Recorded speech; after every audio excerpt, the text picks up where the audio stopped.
यदिन्द्रियाणां विषयत्वमेति लोकेषु यत्तत्त्वमतीन्द्रियं च कृत्स्नस्य तस्य प्रतिपत्तिहेतुः वाक्देवता सा मयि सन्निधत्ताम्।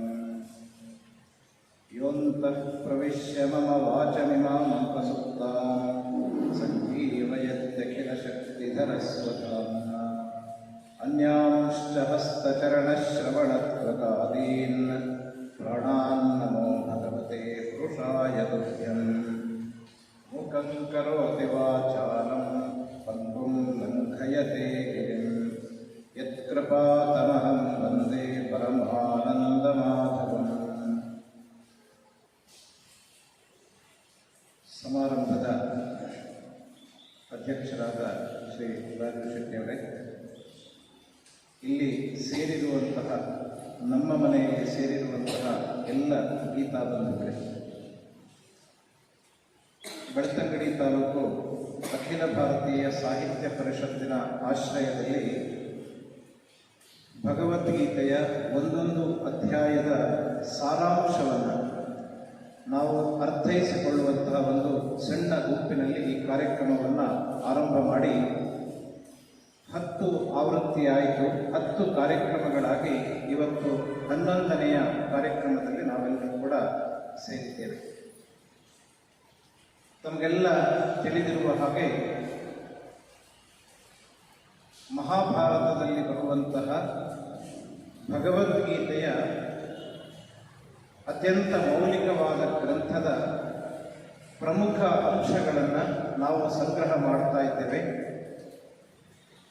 ಗೀತೆ ಏನನ್ನ ಬೋಧನೆ ಮಾಡ್ತಾ ಇದೆ ಎನ್ನುವಂಥದ್ದನ್ನು ಅರ್ಥೈಸಿಕೊಂಡಾಗ ಆ ಜ್ಞಾನ ಎನ್ನುವುದು ತುಂಬ ಮುಖ್ಯವಾದದ್ದು. ಜ್ಞಾನೇನ ಮುಕ್ತಿ ಅಂತ ಹೇಳ್ತಾರೆ. ಜ್ಞಾನದಿಂದಲೇ ಕೊನೆಗೆ ನಮಗೆ ಮೋಕ್ಷ ಎನ್ನುವಂಥದ್ದು ಸಿಗೋದು. ಆ ದೃಷ್ಟಿಯಿಂದ ಈ ಭಗವದ್ಗೀತೆ ಏನು ಹೇಳ್ತದೆ, ಏನು ಬೋಧನೆ ಮಾಡ್ತದೆ, ಅದು ನಮ್ಮ ಜೀವನಕ್ಕೆ ಈ ಕಾಲದಲ್ಲಿ ಎಷ್ಟು ಪ್ರಸ್ತುತ, ಈ ಅಂಶಗಳನ್ನು ತಿಳಿಯಪಡಿಸುವಂತಹ ಒಂದು ಒಳ್ಳೆಯ ಕಾರ್ಯಕ್ರಮ ನಾವು ನಡೆಸಿಕೊಂಡು ಬರ್ತಾ ಇದ್ದೇವೆ.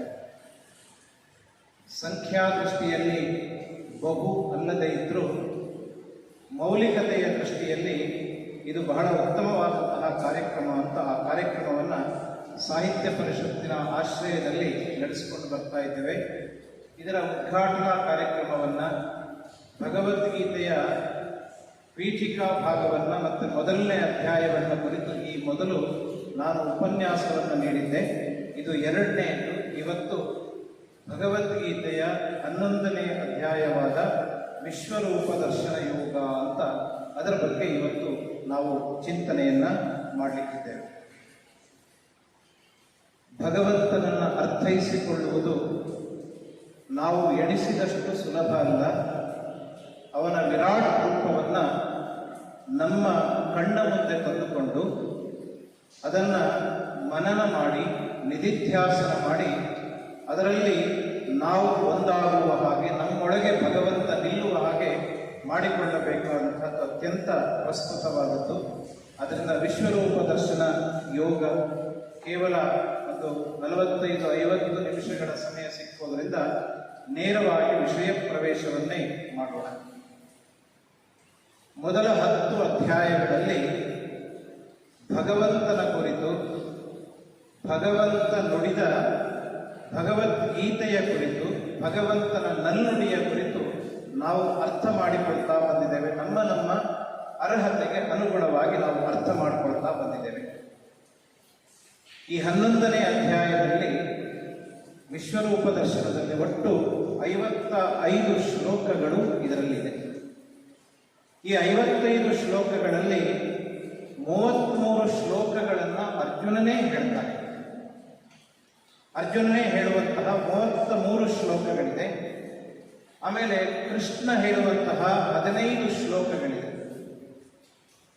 ಆಮೇಲೆ ಭಗವದ್ಗೀತೆ ಪ್ರಾರಂಭವಾಗಿದ್ದು ಸಂಜಯ ಮತ್ತು ಧೃತರಾಷ್ಟ್ರದ ಸಂವಾದದಿಂದ ಪ್ರಾರಂಭ ಆಯಿತು.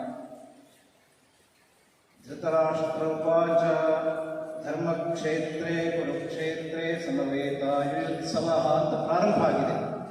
ಮೂಲತಃ ಧೃತರಾಷ್ಟ್ರ ಮತ್ತು ಸಂಜಯನ ಸಂವಾದ ರೂಪದಲ್ಲಿ ಈ ಭಗವದ್ಗೀತೆ ಇರುವಂಥದ್ದು.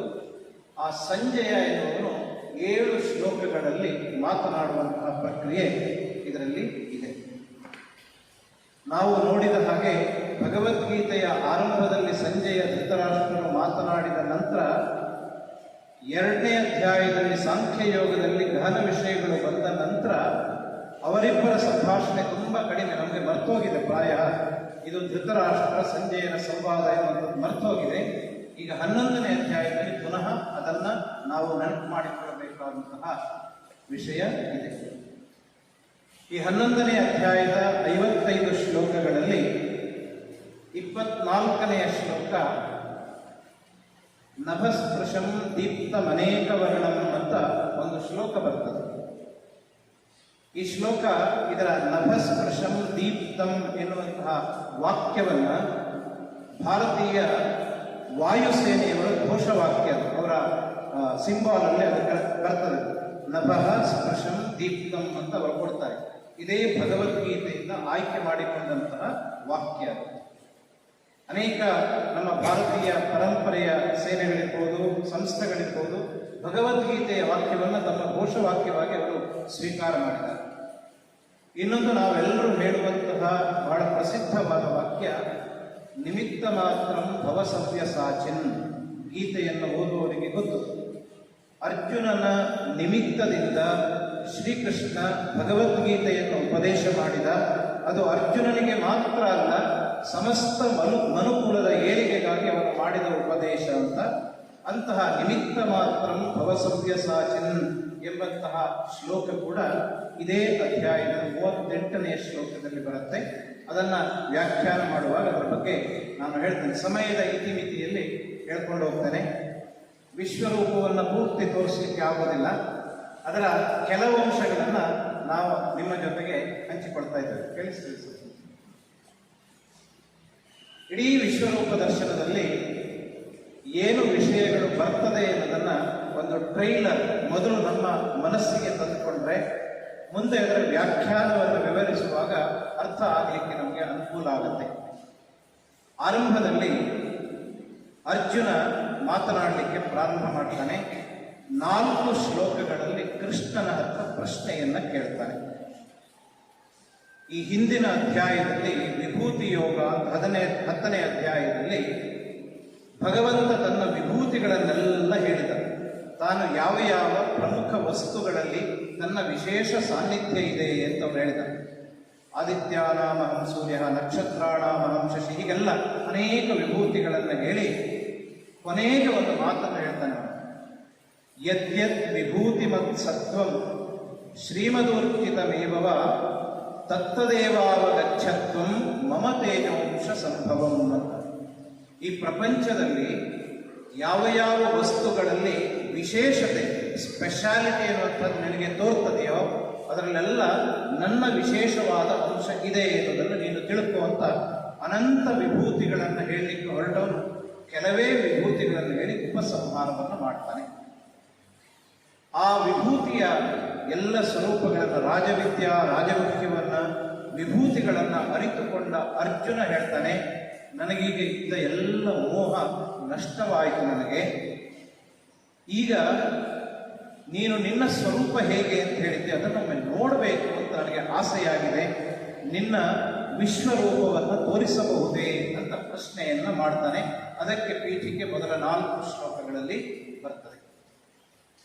ಆಮೇಲೆ ಒಂದು 4 ಶ್ಲೋಕಗಳಲ್ಲಿ ಶ್ರೀಕೃಷ್ಣ ಅರ್ಜುನನ ಈ ಬೇಡಿಕೆಯನ್ನ ಮನ್ನಿಸಿ, ಹಾಗಾದ್ರೆ ನನ್ನ ದಿವ್ಯವಾದ ಐಶ್ವರ್ಯ ರೂಪವನ್ನು ತೋರಿಸ್ತೇನೆ ಅಂತ ಹೇಳಿ, ಅದನ್ನು ನೋಡಲಿಕ್ಕೆ ನಮ್ಮ ಭೌತಿಕವಾದ ಕಣ್ಣು ಸಾಕಾಗುವುದಿಲ್ಲ, ಅದಕ್ಕೆ ನಿನಗೊಂದು ದಿವ್ಯವಾದ ದೃಷ್ಟಿಯನ್ನು ನಾನು ಕೊಡ್ತೇನೆ ಅಂತ ದಿವ್ಯಂ ದದಾಮಿತೆ ಚಕ್ಷುಹು ಅಂತೇಳಿ ದಿವ್ಯ ದೃಷ್ಟಿಯನ್ನು ಅವನಿಗೆ ಅನುಗ್ರಹ ಮಾಡ್ತಾನೆ. ಇದಾಗ್ತಾ ಇದ್ದ ಹಾಗೆ ಈ ಘಟನೆ ಸಂಜಯ ಧೃತರಾಷ್ಟ್ರನಿಗೆ ಹೇಳ್ತಾ ಇದ್ದಾನೆ. ಅರಮನೆಯಲ್ಲಿ ಹಸ್ತಿನಾವತಿಯಲ್ಲಿ ಯುದ್ಧದ ವರ್ಣನೆಯನ್ನು ಮಾಡ್ತಾ ಇದ್ದಾನೆ ಹೇಳ್ತಾನೆ. ಆ ಸಂಜಯ ಧೃತರಾಷ್ಟ್ರನಿಗೆ ಇದನ್ನೆಲ್ಲ ವಿವರ ಮಾಡ್ತಾ ಇದ್ದಾನೆ. ಭಗವಂತನ ವಿರಾಟ್ ರೂಪ ಹೇಗಿದೆ ಎನ್ನುವುದನ್ನ ಒಂದು 3-4 ಶ್ಲೋಕಗಳಲ್ಲಿ ಹೇಳಿ ಆಮೇಲೆ ಏನಾಯ್ತು ನೋಡು ಅಂತ ಅವನ ಹತ್ರ ಹೇಳ್ತಾರೆ. ಸಂಜಯನಿಗೆ ದೂರದೃಷ್ಟಿ ಆಮೇಲೆ ದೂರಶ್ರವಣ ಎರಡೂ ಕೂಡ ವಿಶೇಷ ಅನುಗ್ರಹ ಇತ್ತು. ಅರಮನೆಯಲ್ಲಿದ್ದ ಸಂಜಯ ಕುರುಕ್ಷೇತ್ರದಲ್ಲಿ ನಡೆಯುವ ಯುದ್ಧವನ್ನ ನೋಡುವ ಸಾಮರ್ಥ್ಯ ಅವನಿಗೆ ಇತ್ತು. ಅಲ್ಲಿ ನಡೀತಾ ಇರುವ ಮಾತುಕತೆಗಳನ್ನು ಕೇಳುವ ಸಾಮರ್ಥ್ಯ ಇತ್ತು. ಇದು ವ್ಯಾಸರ ಅನುಗ್ರಹ ಅವನಿಗೆ. ಅಂತಹ ಸಂಜಯ ಅಲ್ಲಿ ಏನಾಯಿತು ಎನ್ನುವುದನ್ನು ಧೃತರಾಷ್ಟ್ರನಿಗೆ ತಿಳಿಸಿ ಹೇಳ್ತಾನೆ. ಇಷ್ಟಾಗಿ ಭಗವಂತ ತನ್ನ ವಿರಾಟ್ ರೂಪವನ್ನ, ಅದನ್ನ ವಿಶ್ವರೂಪ ಹೇಳಿ, ವಿರಾಟ್ ರೂಪ ಹೇಳಿ, ಐಶ್ವರ ರೂಪ ಅಂತ ಅದನ್ನು ಕರೀತೇವೆ, ಬೇರೆ ಬೇರೆ ಶಬ್ದಗಳನ್ನು ಅದನ್ನು ಕರೀತಾರೆ. ಈ ವಿರಾಟ್ ರೂಪವನ್ನ ಭಗವಂತ ಅರ್ಜುನನಿಗೆ ತೋರಿಸಿದಾಗ ಅಲ್ಲಿ ತಾನು ಕೇಳಿದ ವಿಷಯ, ಈ 9-10 ಅಧ್ಯಾಯಗಳಲ್ಲಿ ತಾನು ಕೇಳಿದ ವಿಷಯವನ್ನ ಈಗ ಅದನ್ನು ಸಾಕ್ಷಾತ್ಕರಿಸಿಕೊಳ್ತಾರೆ. ಗುರುಮುಖದಿಂದ ಕಲಿತ ಅಪ್ರತ್ಯಕ್ಷ ಜ್ಞಾನ, ಬೋಧನಾ ಜ್ಞಾನ ಎನ್ನುವುದು ಪ್ರತ್ಯಕ್ಷದಿಂದ ಅದು ಸ್ಫುಟವಾದಾಗ ಇದು ಸತ್ಯ ಅಂತ ನಮಗೆ ಅನ್ನಿಸ್ತದೆ. ಅಂತಹ ಸ್ಪಷ್ಟವಾದ ಜ್ಞಾನ ಅವನಿಗೆ ಬರ್ತದೆ. ಭಗವಂತನ ವಿಶ್ವರೂಪವನ್ನು ಕಂಡು ವಿಸ್ಮಿತನಾಗ್ತಾನೆ ಅರ್ಜುನ. ಕೊನೆಗೆ ಅವನಿಗೆ ಸಂಶಯ ಬಂತು. ಇಷ್ಟು ದಿವಸ ನನ್ನ ಭಾವ ಅಂತ ತಿಳಿದು, ನಿನ್ನ ಜೊತೆಯಲ್ಲಿ ನನ್ನ ಸ್ನೇಹಿತ ಅಂತ ತಿಳಿದು ಹೀಗೆಲ್ಲ ಮಾತನಾಡ್ತಾ ಇದ್ದೆ, ನಾನು ತಪ್ಪು ಮಾಡಿಬಿಟ್ಟೆ, ನೀನು ಇಂತಹ ದೊಡ್ಡ ವ್ಯಕ್ತಿ ಅಂತ ನನಗೆ ಗೊತ್ತೇ ಇರಲಿಲ್ಲ, ನನ್ನನ್ನು ಕ್ಷಮಿಸಬೇಕು ಅಂತ ಅವನು ಕೇಳ್ತಾ ಕೇಳ್ತಾ ಒಂದು ಪ್ರಶ್ನೆಯನ್ನು ಮುಂದಿಡ್ತಾನೆ. ನಿಜವಾಗಿ ನೀನು ಯಾರು ಹೇಳು ನನಗೆ? ನಾವೇ ಕೆಲವು ಸಂದರ್ಭಗಳಲ್ಲಿ ಬೇರೆ ಬೇರೆ ರೂಪಗಳನ್ನು ತಾಳ್ತೇವೆ. ನಿಜವಾಗಿ ನೀನು ಯಾರು, ಕಸ್ತ್ವಂ ಅಂತ ಪ್ರಶ್ನೆಯನ್ನು ಮಾಡ್ತಾನೆ. ಅದಕ್ಕೆ ಭಗವಂತ ಮುಂದೆ ಉತ್ತರ ಹೇಳ್ತಾನೆ, ನಾನು ಈ ಲೋಕದ ಕ್ಷಯವನ್ನು ಮಾಡುವವನು, ನಾನು ಕ್ಷಯಕೃತ್ ಅಂತ ಶಬ್ದ ಪ್ರಯೋಗವನ್ನು ಮಾಡ್ತಾನೆ. ಅಂತಹವನು ನಾನು, ನನ್ನ ವಿರಾಟ್ ರೂಪವನ್ನು ನೋಡಿದೆಯಲ್ಲ ನೀನು ಅಂತ ಪ್ರಶ್ನೆ ಮಾಡ್ತಾನೆ. ಕೃಷ್ಣ ಕೇಳಿದಾಗ ಪುನಃ ಅರ್ಜುನ ಕೃಷ್ಣನ ಮಹಿಮೆಯನ್ನ, ಈ ವಿರಾಟ್ ರೂಪವನ್ನು ಅರಿತುಕೊಂಡು ಅನೇಕ ವಿಧವಾಗಿ ಕೃಷ್ಣನ ಸ್ತುತಿಯನ್ನು ಮಾಡ್ತಾನೆ. 12-13 ಪದ್ಯಗಳಲ್ಲಿ ಕೃಷ್ಣನ ಸ್ತುತಿಯನ್ನು ಮಾಡ್ತಾನೆ. ಅವನ ಅವ್ಯಕ್ತ ರೂಪದ ವರ್ಣನೆಯನ್ನು ಮಾಡ್ತಾನೆ. ಇಷ್ಟೆಲ್ಲ ಮಾಡಿದ ನಂತರ ಅರ್ಜುನ ಕೊನೆಗೆ ಹೇಳ್ತಾನೆ, ನನಗೆ ಹೆದರಿಕೆ ಆಗ್ತಾ ಇದೆ. ಈ ನಿನ್ನ ವಿರಾಟ್ ರೂಪವನ್ನು ಕಂಡು ನನ್ನ ದೇಹ ಆರಂಭದಲ್ಲಿ ಏನು ಕೈಯೆಲ್ಲ ನಡುತ್ತಾ ಇತ್ತು, ಗಾಂಡೀವ ಜಾರ್ತಾ ಇತ್ತು ಅಂತ ನಾನು ಏನು ಹೇಳಿದ್ನೋ ಅದಕ್ಕಿಂತ 10 ಪಾಲು ನನಗೆ ವ್ಯಥೆ ಉಂಟಾಗ್ತಾ ಇದೆ, ದುಃಖ ಉಂಟಾಗ್ತಾ ಇದೆ, ಉದ್ವಿಗ್ನನಾಗಿದ್ದೇನೆ ನಾನು.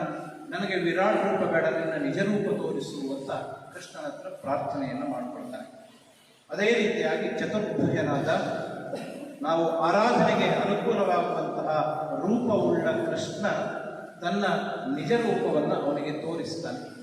ಆಗ ಅಬ್ಬಬ್ಬ ಒಂದು ಹಂತಕ್ಕೆ ಬಂತು ಹೇಳಿ ಅರ್ಜುನ ಸಮಾಧಾನಗೊಳ್ತಾನೆ. ಆಗ ಕೃಷ್ಣ ಹೇಳ್ತಾನೆ, ಈ ವಿಶ್ವರೂಪ ಇವತ್ತು ನೀವು ಯಾವುದನ್ನ ಕೇಳ್ತಾ ಇದ್ದೀರಿ, ವಿಶ್ವರೂಪ ಯಾವುದನ್ನು ನಾವು ಸಾಕ್ಷಾತ್ಕಾರ ಮಾಡಿಕೊಳ್ತೇವೆ, ಇದು 1-2 ಜನ್ಮದ ಪುಣ್ಯದಿಂದ ಬರುವಂತಹದ್ದಲ್ಲ. ಎಲ್ಲರೂ ಭಗವಂತನ ವಿಶ್ವರೂಪವನ್ನು ನೋಡಬೇಕು ಅಂತ ಅಪೇಕ್ಷೆ ಪಡ್ತಾ ಇದ್ದಾರೆ. ಆದರೆ ನಾನು ಯಾರಿಗೂ ಸಿಕ್ಕೋದಿಲ್ಲ, ದೊರಕೋದಿಲ್ಲ. ಅಂತಹ ವಿಶ್ವರೂಪವನ್ನು ನೋಡಿದಂತಹ ಒಂದು ಸೌಭಾಗ್ಯ ನಿನ್ನದು ಅಂತ ಅರ್ಜುನನಿಗೆ ಕೃಷ್ಣ ಹೇಳಿ ಕೊನೆಗೆ ಒಂದು ಮಾತನ್ನು ಹೇಳಿ ಈ ಅಧ್ಯಾಯವನ್ನು ಮುಗಿಸ್ತಾನೆ. ನನ್ನ ವಿಶ್ವರೂಪವನ್ನು ವೇದಗಳಿಂದ ತಿಳ್ಕೊಳ್ಳಿಕ್ಕಾಗೋದಿಲ್ಲ, ಶಾಸ್ತ್ರಗಳಿಂದ ತಿಳ್ಕೊಳ್ಳಿಕ್ಕಾಗೋದಿಲ್ಲ, ಗುರುವಿನ ಬೋಧೆಯಿಂದ ತಿಳ್ಕೊಳ್ಳಿಕ್ಕಾಗೋದಿಲ್ಲ, ಸ್ವಪ್ರಯತ್ನದಿಂದ ಅರಿತುಕೊಳ್ಳಿಕ್ಕೆ ಆಗೋದಿಲ್ಲ. ಅನನ್ಯ ಭಕ್ತಿಯಿಂದ ಯಾರು ನನ್ನನ್ನು ಉಪಾಸನೆ ಮಾಡ್ತಾರೆ ಅಂಥವರು ನನ್ನನ್ನೇ ಬಂದು ಸೇರ್ತಾರೆ ಅಂತ ಹೇಳುವಲ್ಲಿಗೆ ಈ 11ನೇ ಅಧ್ಯಾಯ ಮುಗೀತದೆ. ಈಗ ವಿಡಿಯೋ ಎಲ್ಲ ಬರುವಾಗ ಆರಂಭದಲ್ಲಿ ಒಂದು 4-5 ಕ್ಲಿಪ್ಪಿಂಗ್ಸ್ ಹಾಕಿ ಸ್ಟಾರ್ಟಿಂಗ್ ಕೊಡ್ತಾರೆ, ಏನಿದೆ ಅಂತ ಗೊತ್ತಾಗ್ತದಲ್ಲ, ಮತ್ತೆ ಮುಂದೆ ನಿಜವಾದಂತಹ ಸ್ವರೂಪ ಬರ್ತದೆ ಅಂತ. ಇಷ್ಟು ವಿಷಯ ಈ ಭಗವದ್ಗೀತೆಯ 11ನೇ ಅಧ್ಯಾಯದ 55 ಶ್ಲೋಕಗಳಲ್ಲಿ ಕೃಷ್ಣ ಅರ್ಜುನ ಸಂವಾದ, ಸಂಜಯ ಧೃತರಾಷ್ಟ್ರರ ಸಂವಾದದ ರೂಪದಲ್ಲಿ ಈ ವಿಷಯಗಳು ಬರ್ತಾ ಹೋಗ್ತದೆ. ಇಲ್ಲಿಂದ ಮುಂದಿನ ವಿಷಯಗಳನ್ನು ಎಲ್ಲವನ್ನು ವಿವರಿಸಿ ಹೇಳಲಿಕ್ಕೆ ಆಗೋದಿಲ್ಲ. ಪ್ರಮುಖ ಘಟ್ಟವನ್ನು ಮಾತ್ರ ನಾನು ಹೇಳ್ತಾ ಹೋಗ್ತೇನೆ ಇಲ್ಲಿಂದ ಮುಂಭಾಗದಲ್ಲಿ. ಮೊದಲನೇ ಪದ್ಯದಲ್ಲಿ ಪ್ರತಿ ಪದ್ಯ ಹೇಳಿ ಅರ್ಥ ಹೇಳೋದಿಲ್ಲ, ಅದರ ಒಟ್ಟು ಸಾರಾಂಶ ಏನು ಅನ್ನೋದನ್ನ ಹೇಳ್ತಾ ಹೋಗ್ತೇನೆ. ಇಲ್ಲಿಯವರೆಗೆ ಕೃಷ್ಣ ಅರ್ಜುನನಿಗೆ ರಹಸ್ಯವಾದ ವಿದ್ಯೆಯನ್ನು ಬೋಧನೆ ಮಾಡಿದ. ರಾಜವಿದ್ಯಾ ರಾಜಗುಹ್ಯ ಯೋಗ ಅಂತ ಗುಹ್ಯಂ ಅಂತ ಹಿಂದೆ ಬಂದದ್ದನ್ನು ಪುನರಾವರ್ತಿ ಮಾಡೋದಿಲ್ಲ ನಾನು, ನಿರಂತರವಾಗಿ ಬಂದವರಿಗೆ ಗೊತ್ತಿದೆ. ಅತ್ಯಂತ ರಹಸ್ಯವಾದಂತಹ ರಾಜವಿದ್ಯೆಯನ್ನ, ಆತ್ಮತತ್ವವನ್ನ, ಅಧ್ಯಾತ್ಮದ ವಿಷಯವನ್ನ, ಭಗವಂತ ಎಲ್ಲ ಕಡೆಗಳಲ್ಲಿ ಇದ್ದಾನೆ ಎನ್ನುವಂತಹದ್ದನ್ನ ನೀನು ನನಗೆ ನನ್ನ ಅನುಗ್ರಹಕ್ಕೋಸ್ಕರ ತಿಳಿಸಿಕೊಟ್ಟಿದ್ದೀನಿ ನೀನು ಅಂತ ಹೇಳ್ತಾನೆ. ಮದನುಗ್ರಹಾಯ, ಕೃಷ್ಣನಿಗೆ ಅರ್ಜುನನ ಮೇಲೆ ತುಂಬ ಮಮತೆ ಇದೆ. ಕೃಷ್ಣನಿಗೆ ಯಾರು ಅನನ್ಯ ಭಕ್ತರಿದ್ದಾರೆ ಅವರ ಮೇಲೆ ತುಂಬ ಮಮತೆ ಇದೆ. ಅಂತಹ ಭಕ್ತರ ಅನುಗ್ರಹಕ್ಕೋಸ್ಕರ ನೀನು ನನಗೆ ಈ ವಿಷಯಗಳನ್ನು ತಿಳಿಸಿಕೊಟ್ಟಿದ್ದು ಯಾವುದು ಅಂದರೆ ಗುಹ್ಯಂ ಅಧ್ಯಾತ್ಮ ಸಂಹಿತಂ ಅಂತ ಅವನು ಕರೀತಾನೆ. ರಹಸ್ಯ ಅಂತ ನಾನು ಹೇಳಿದೆ. ಭಗವದ್ಗೀತೆಯಲ್ಲಿ ಮೊದಲನೇ ಅಧ್ಯಾಯದಿಂದ 6ನೇ ಅಧ್ಯಾಯದವರೆಗೆ ಜೀವಾತ್ಮನ ಜೀವದ ವಿಷಯದ ನಿರೂಪಣೆ ಎನ್ನುವುದು ಬರುತ್ತೆ. ಮೊದಲನೇ ಅಧ್ಯಾಯದಿಂದ ನೋಡಿದರೆ ನಮ್ಗೆ ಗೊತ್ತಾಗುತ್ತೆ. 6ನೇ ಅಧ್ಯಾಯದವರೆಗೆ ಜೀವ ಅಂದ್ರೆ ಏನು, ಜೀವಾತ್ಮ ಅವನ ಸ್ವರೂಪ ಏನು ಅಂತ ಅದರ ವರ್ಣನೆಯನ್ನು ಮಾಡ್ತಾನೆ. 7ನೇ ಅಧ್ಯಾಯದಿಂದ 12ನೇ ಅಧ್ಯಾಯದವರೆಗೆ ಪರಮಾತ್ಮನ ವರ್ಣನೆಯನ್ನು ಮಾಡ್ತಾನೆ. ಭಗವಂತನ ಸ್ವರೂಪ ಜಿಜ್ಞಾಸೆಗಳನ್ನು ಮಾಡ್ತಾನೆ. 13ರಿಂದ 18ನೇ ಅಧ್ಯಾಯದವರೆಗೆ ಈ ಜೀವಾತ್ಮ ಪರಮಾತ್ಮರಿಗೆ ಇರುವ ಸಂಬಂಧ, ಈ ಜೀವಾತ್ಮ ಮತ್ತೆ ಜಡವಾದ ಪ್ರಪಂಚಕ್ಕೆ ಇರುವ ಸಂಬಂಧ, ಆಮೇಲೆ ಈ ಜೀವಾತ್ಮ ಪರಮಾತ್ಮ ಇವರ ಐಕ್ಯವನ್ನು, ಇವೆರಡೂ ಒಂದೇ ಅಂತ ಹೇಳುವ ಅಂಶವನ್ನ ಭಗವದ್ಗೀತೆ ಪ್ರತಿಪಾದನೆ ಮಾಡುತ್ತೆ. ನಾವು ಅಲ್ಲಿಯವರೆಗೆ ನಾವು ತಲುಪಬೇಕಾದ್ದು ಭಗವದ್ಗೀತೆಯ ಪ್ರವಚನದ ಅಥವಾ ಕೃಷ್ಣೋಪದೇಶದ ಪರಮ ಗುರಿ ಅದು. ಹೀಗೆ ಜೀವಾತ್ಮನಿಗೂ ಪ್ರಪಂಚಕ್ಕೂ ಇರುವ ಸಂಬಂಧ, ಜೀವಾತ್ಮನಿಗೂ ಪರಮಾತ್ಮನಿಗೂ ಇರುವ ಸಂಬಂಧ, ಕೊನೆಗೆ ಮೋಕ್ಷ ಅಂತಂದ್ರೆ ಆ ಪರಮಾತ್ಮನಲ್ಲಿ, ಬ್ರಹ್ಮ ಅಂತ ಅವನು ಕರೀತೇವೆ, ಅವನಲ್ಲಿ ಈ ಜೀವಾತ್ಮ ಹೋಗಿ ಐಕ್ಯವನ್ನು ಹೊಂದುವುದೇ ಮೋಕ್ಷ. ಪ್ರತಿಯೊಬ್ಬ ವ್ಯಕ್ತಿಯ, ಮನುಷ್ಯನ ಜೀವನದ ಕಟ್ಟ ಕಡೆಯ ಗುರಿ ಅಂತಂದ್ರೆ ಅದೇ ಮೋಕ್ಷ ಸಂಪಾದನೆ, ನೈರಂತರ್ಯವಾದಂತಹ ಆನಂದ ಸ್ಥಿತಿ ಅಂತ ಅದನ್ನು ಕರೀತೇವೆ. ಅಲ್ಲಿಗೆ ಹೋಗುವಂತಹ ವಿಷಯಗಳನ್ನ ಭಗವದ್ಗೀತೆ ಹೇಳುತ್ತೆ. ಈ ಮಧ್ಯದಲ್ಲಿ ಈ ಜೀವಾತ್ಮ ಅನೇಕ ಕಷ್ಟ ಸಂಕೋಲೆಗಳಲ್ಲಿ ಸಿಕ್ಕಿ ಒದ್ದಾಡ್ತಾ ಇರುವವನು ಇಲ್ಲಿಂದ ಬಿಡಿಸಿಕೊಳ್ಳುವುದು ಹೇಗೆ, ಭಗವಂತನ ಹತ್ತಿರ ಹೋಗುವುದು ಹೇಗೆ, ಭಗವಂತನಲ್ಲಿ ಒಂದಾಗುವುದು ಹೇಗೆ ಎನ್ನುವುದನ್ನು ಇಡೀ ಭಗವದ್ಗೀತೆ ಪ್ರತಿಪಾದನೆ ಮಾಡ್ತಾ ಬರುತ್ತೆ. ಇದು ಸಾರ್ವಕಾಲಿಕವಾದ ಸತ್ಯ, ಎಲ್ಲಾ ಕಾಲದಲ್ಲಿ ಇದು ಬೇಕಾದಂತಹ ವಿಷಯ. ಆದ್ದರಿಂದ ಗುಹ್ಯಂ ಅಧ್ಯಾತ್ಮ ಸಂಹಿತಂ ಅಂತಂದ್ರೆ, ಅಧ್ಯಾತ್ಮ ಅಂತಂದ್ರೆ ಆತ್ಮನನ್ನ ಕುರಿತಂತಹ ಚಿಂತನೆ. ನಾವೆಲ್ಲ ಭೌತಿಕವಾದ ವಸ್ತುವಿನ ಬಗ್ಗೆ ಚಿಂತನೆ ಮಾಡ್ತೇವೆ. ದಿನದ 24 ಗಂಟೆಯೂ ದುಡ್ಡು ಅಥವಾ ಸಂಸಾರ, ತಾಪತ್ರಯ, ಇದರಲ್ಲೇ ನಮ್ಮ ಕಾಲಗಳೆಲ್ಲ ಕಳೆದು ಹೋಗ್ತದೆ. ಮನುಷ್ಯರಾಗಿ ನಾವು ಈ ಭೂಮಿಗೆ ಬಂದ ಉದ್ದೇಶ ಇದನ್ನೇ ಮಾಡುವುದಾದ್ರೆ ನಾವು ಮನುಷ್ಯರು ಯಾಕಾಗಬೇಕಿತ್ತು? ಪ್ರಾಣಿಗಳಾದ ಸಾಕಿತ್ತಲ್ಲ. ಆಹಾರ, ನಿದ್ರಾ, ಭಯ, ಮೈಥುನಂಚ ಸಮಾನಮೇತ ಪಶುಭಿನ್ನರಾಣಂ. ಇದು 4 ಎಲ್ಲರಿಗೂ ಸಮಾನ. ಅಷ್ಟನ್ನೇ ನಾವು ಮಾಡುವುದಾದ್ರೆ ಮನುಷ್ಯ ಜನ್ಮದ ಸಾರ್ಥಕತೆ ಏನು ಅಂತ ಪ್ರಶ್ನೆ ಬರುತ್ತೆ. ಈ ಜನ್ಮ, ಮನುಷ್ಯ ಜನ್ಮ ಸಾರ್ಥಕವಾಗಬೇಕು ಅಂತಂದ್ರೆ ಅಧ್ಯಾತ್ಮದ ಚರ್ಚೆಯನ್ನು ನಾವು ಮಾಡಬೇಕು. ಅಧ್ಯಾತ್ಮ ಅಂತಂದ್ರೆ ಕೆಲವು ಸಲ ನಾವು ತಿಳ್ಕೊಂಡ ಹಾಗೆ ಇರುವುದಿಲ್ಲ. ನಮ್ಮ ಅನುಭವಕ್ಕೆ ವಿರುದ್ಧವಾದದ್ದು ಎಷ್ಟೋ ಸಲ ಅಧ್ಯಾತ್ಮದ ವಿಷಯಗಳು ಬರ್ತದೆ. ಭಗವದ್ಗೀತೆಯಲ್ಲಿ 4ನೇ ಅಧ್ಯಾಯದಲ್ಲಿ ಇಮಂ ವಿವಸ್ವತೆ ಯೋಗಂ ಪ್ರೋಕ್ತವಾನಹಮವ್ಯಯಂ ಅಂತ ಕೃಷ್ಣ ಅರ್ಜುನನಿಗೆ ಹೇಳ್ತಾರೆ. ಈ ಯೋಗವನ್ನ, ಗೀತಾ ಯೋಗವನ್ನ, ಭಗವದ್ಗೀತಾ ಯೋಗವನ್ನ ನಾನು ವಿವಸ್ವಾನ್ ಮನುವಿಗೆ ಹೇಳಿದ್ದೆ ಅಂತ ಹೇಳಿದಾಗ ಅರ್ಜುನನಿಗೊಮ್ಮೆ ಭ್ರಮೆಯಾಯಿತು. ನಾವಿದ್ದದ್ದು ಈ ಕಾಲದಲ್ಲಿ, ವಿವಸ್ವಂತ ಮನು ಇದ್ದದ್ದು ಎಷ್ಟೋ 1000 ವರ್ಷಗಳ ಹಿಂದೆ. ಆವಾಗ ನೀನು ಹೇಳಿದ್ದೆ ಅಂತಂದ್ರೆ ತಲೆ ಸರಿ ಇಲ್ವೋ ನನಗೆ ಅಂತ ಅರ್ಜುನ ಕೇಳಿದ. ಹಾಗೆ ಕೇಳಲಿಲ್ಲ, ಕೇಳಿದ ತಾತ್ಪರ್ಯ ಆಗ ಅದು ಅಧ್ಯಾತ್ಮದ ವಿಷಯ. ಈ ದೇಹ ಬರ್ತದೆ, ಹುಟ್ಟುತ್ತದೆ, ಸಾಯ್ತದೆ. ಆದರೆ ಈ ದೇಹದ ಒಳಗಡೆ ಇರುವಂತಹ ಆತ್ಮ ಎನ್ನುವನು ಇವನು ಹುಟ್ಟು ಸಾವುಗಳಿಂದ ಅತೀತನಾದವನು. ಆವಾಗಲೂ ನಾನಿದ್ದೆ, ಈಗಲೂ ನಾನಿದ್ದೇನೆ, ಮುಂದೂ ನಾನಿರ್ತೇನೆ. ನನಗೆ ಹಿಂದಿನದೆಲ್ಲ ಗೊತ್ತುಂಟು, ನಿನಗೆ ಹಿಂದಿನದು ಗೊತ್ತಿಲ್ಲ ಅಂತ ಅವನಿಗೆ ಕೃಷ್ಣ ಹೇಳಿದ್ದಾನೆ. ಹಾಗೆ ಅಧ್ಯಾತ್ಮದ ವಿಷಯ ಎನ್ನುವುದು ನಮ್ಮ ಭೌತಿಕವಾದ ಪರಿಮಿತಿಯ ಒಳಗಡೆ ಇರುವಂತಹ ಅಂತಹ ವಿಷಯವನ್ನು, ಅಧ್ಯಾತ್ಮದ ವಿಷಯವನ್ನ ನೀನು ನನಗೆ ಬೋಧನೆ ಮಾಡಿದ್ದೀನಿ ಅಂತ ಅವನು ಹೇಳ್ತಾನೆ. ಅಲ್ಲದೆ ಅವಜಾನಂತಿ ಮಾವು ಮೂಢಾ ಮಾನುಷೀಂ ತನುಮಾಶ್ರಿತಂ ಅಂತ ಕೃಷ್ಣನೇ ಹೇಳ್ತಾನೆ. ಎಲ್ಲರೂ ನನ್ನನ್ನು ನೋಡಿದವರು ಕೃಷ್ಣ ಅಂದ್ರೆ ಒಂದು ಮನುಷ್ಯನ ರೂಪದಲ್ಲಿದ್ದಾನೆ ಅಂತ ಮೂರ್ಖರಾದವರು ನನ್ನ ತಿಳ್ಕೊಳ್ತಾರೆ. ನಾವು ಸೂಕ್ಷ್ಮವಾಗಿ ನೋಡಿದರೆ ಹಾಗಲ್ಲ. ನಾನು ತೋರಿಕೆಯ ಶರೀರ ಮಾತ್ರ, ಅದು ನಿಜವಾದ ವ್ಯಕ್ತಿ ನಾನು ಬೇರೆ ಎನ್ನುವಂಥದ್ದನ್ನು, ಇಂತಹದ್ದೆಲ್ಲ ಅಧ್ಯಾತ್ಮದ ವಿಷಯ.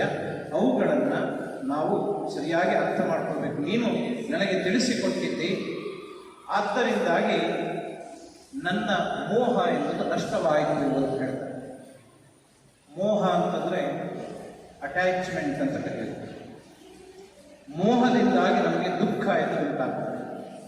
ಸಂಗಾತ್ ಸಂಜಾಯತೆ ಕಾಮಃ, ಕಾಮಾತ್ ಕ್ರೋಧೋಭಿಜಾಯತೆ, ಕ್ರೋಧಾತ್ ಭವತಿ ಸಂಮೋಹಃ, ಸಂಮೋಹಾತ್ ಸ್ಮೃತಿ ವಿಭ್ರಮ ಇತ್ಯಾದಿ ವಿಷಯಗಳನ್ನು ಈ ಹಿಂದೆ ಭಗವದ್ಗೀತೆಯಲ್ಲಿ ಹೇಳಿಯಾಗಿದೆ.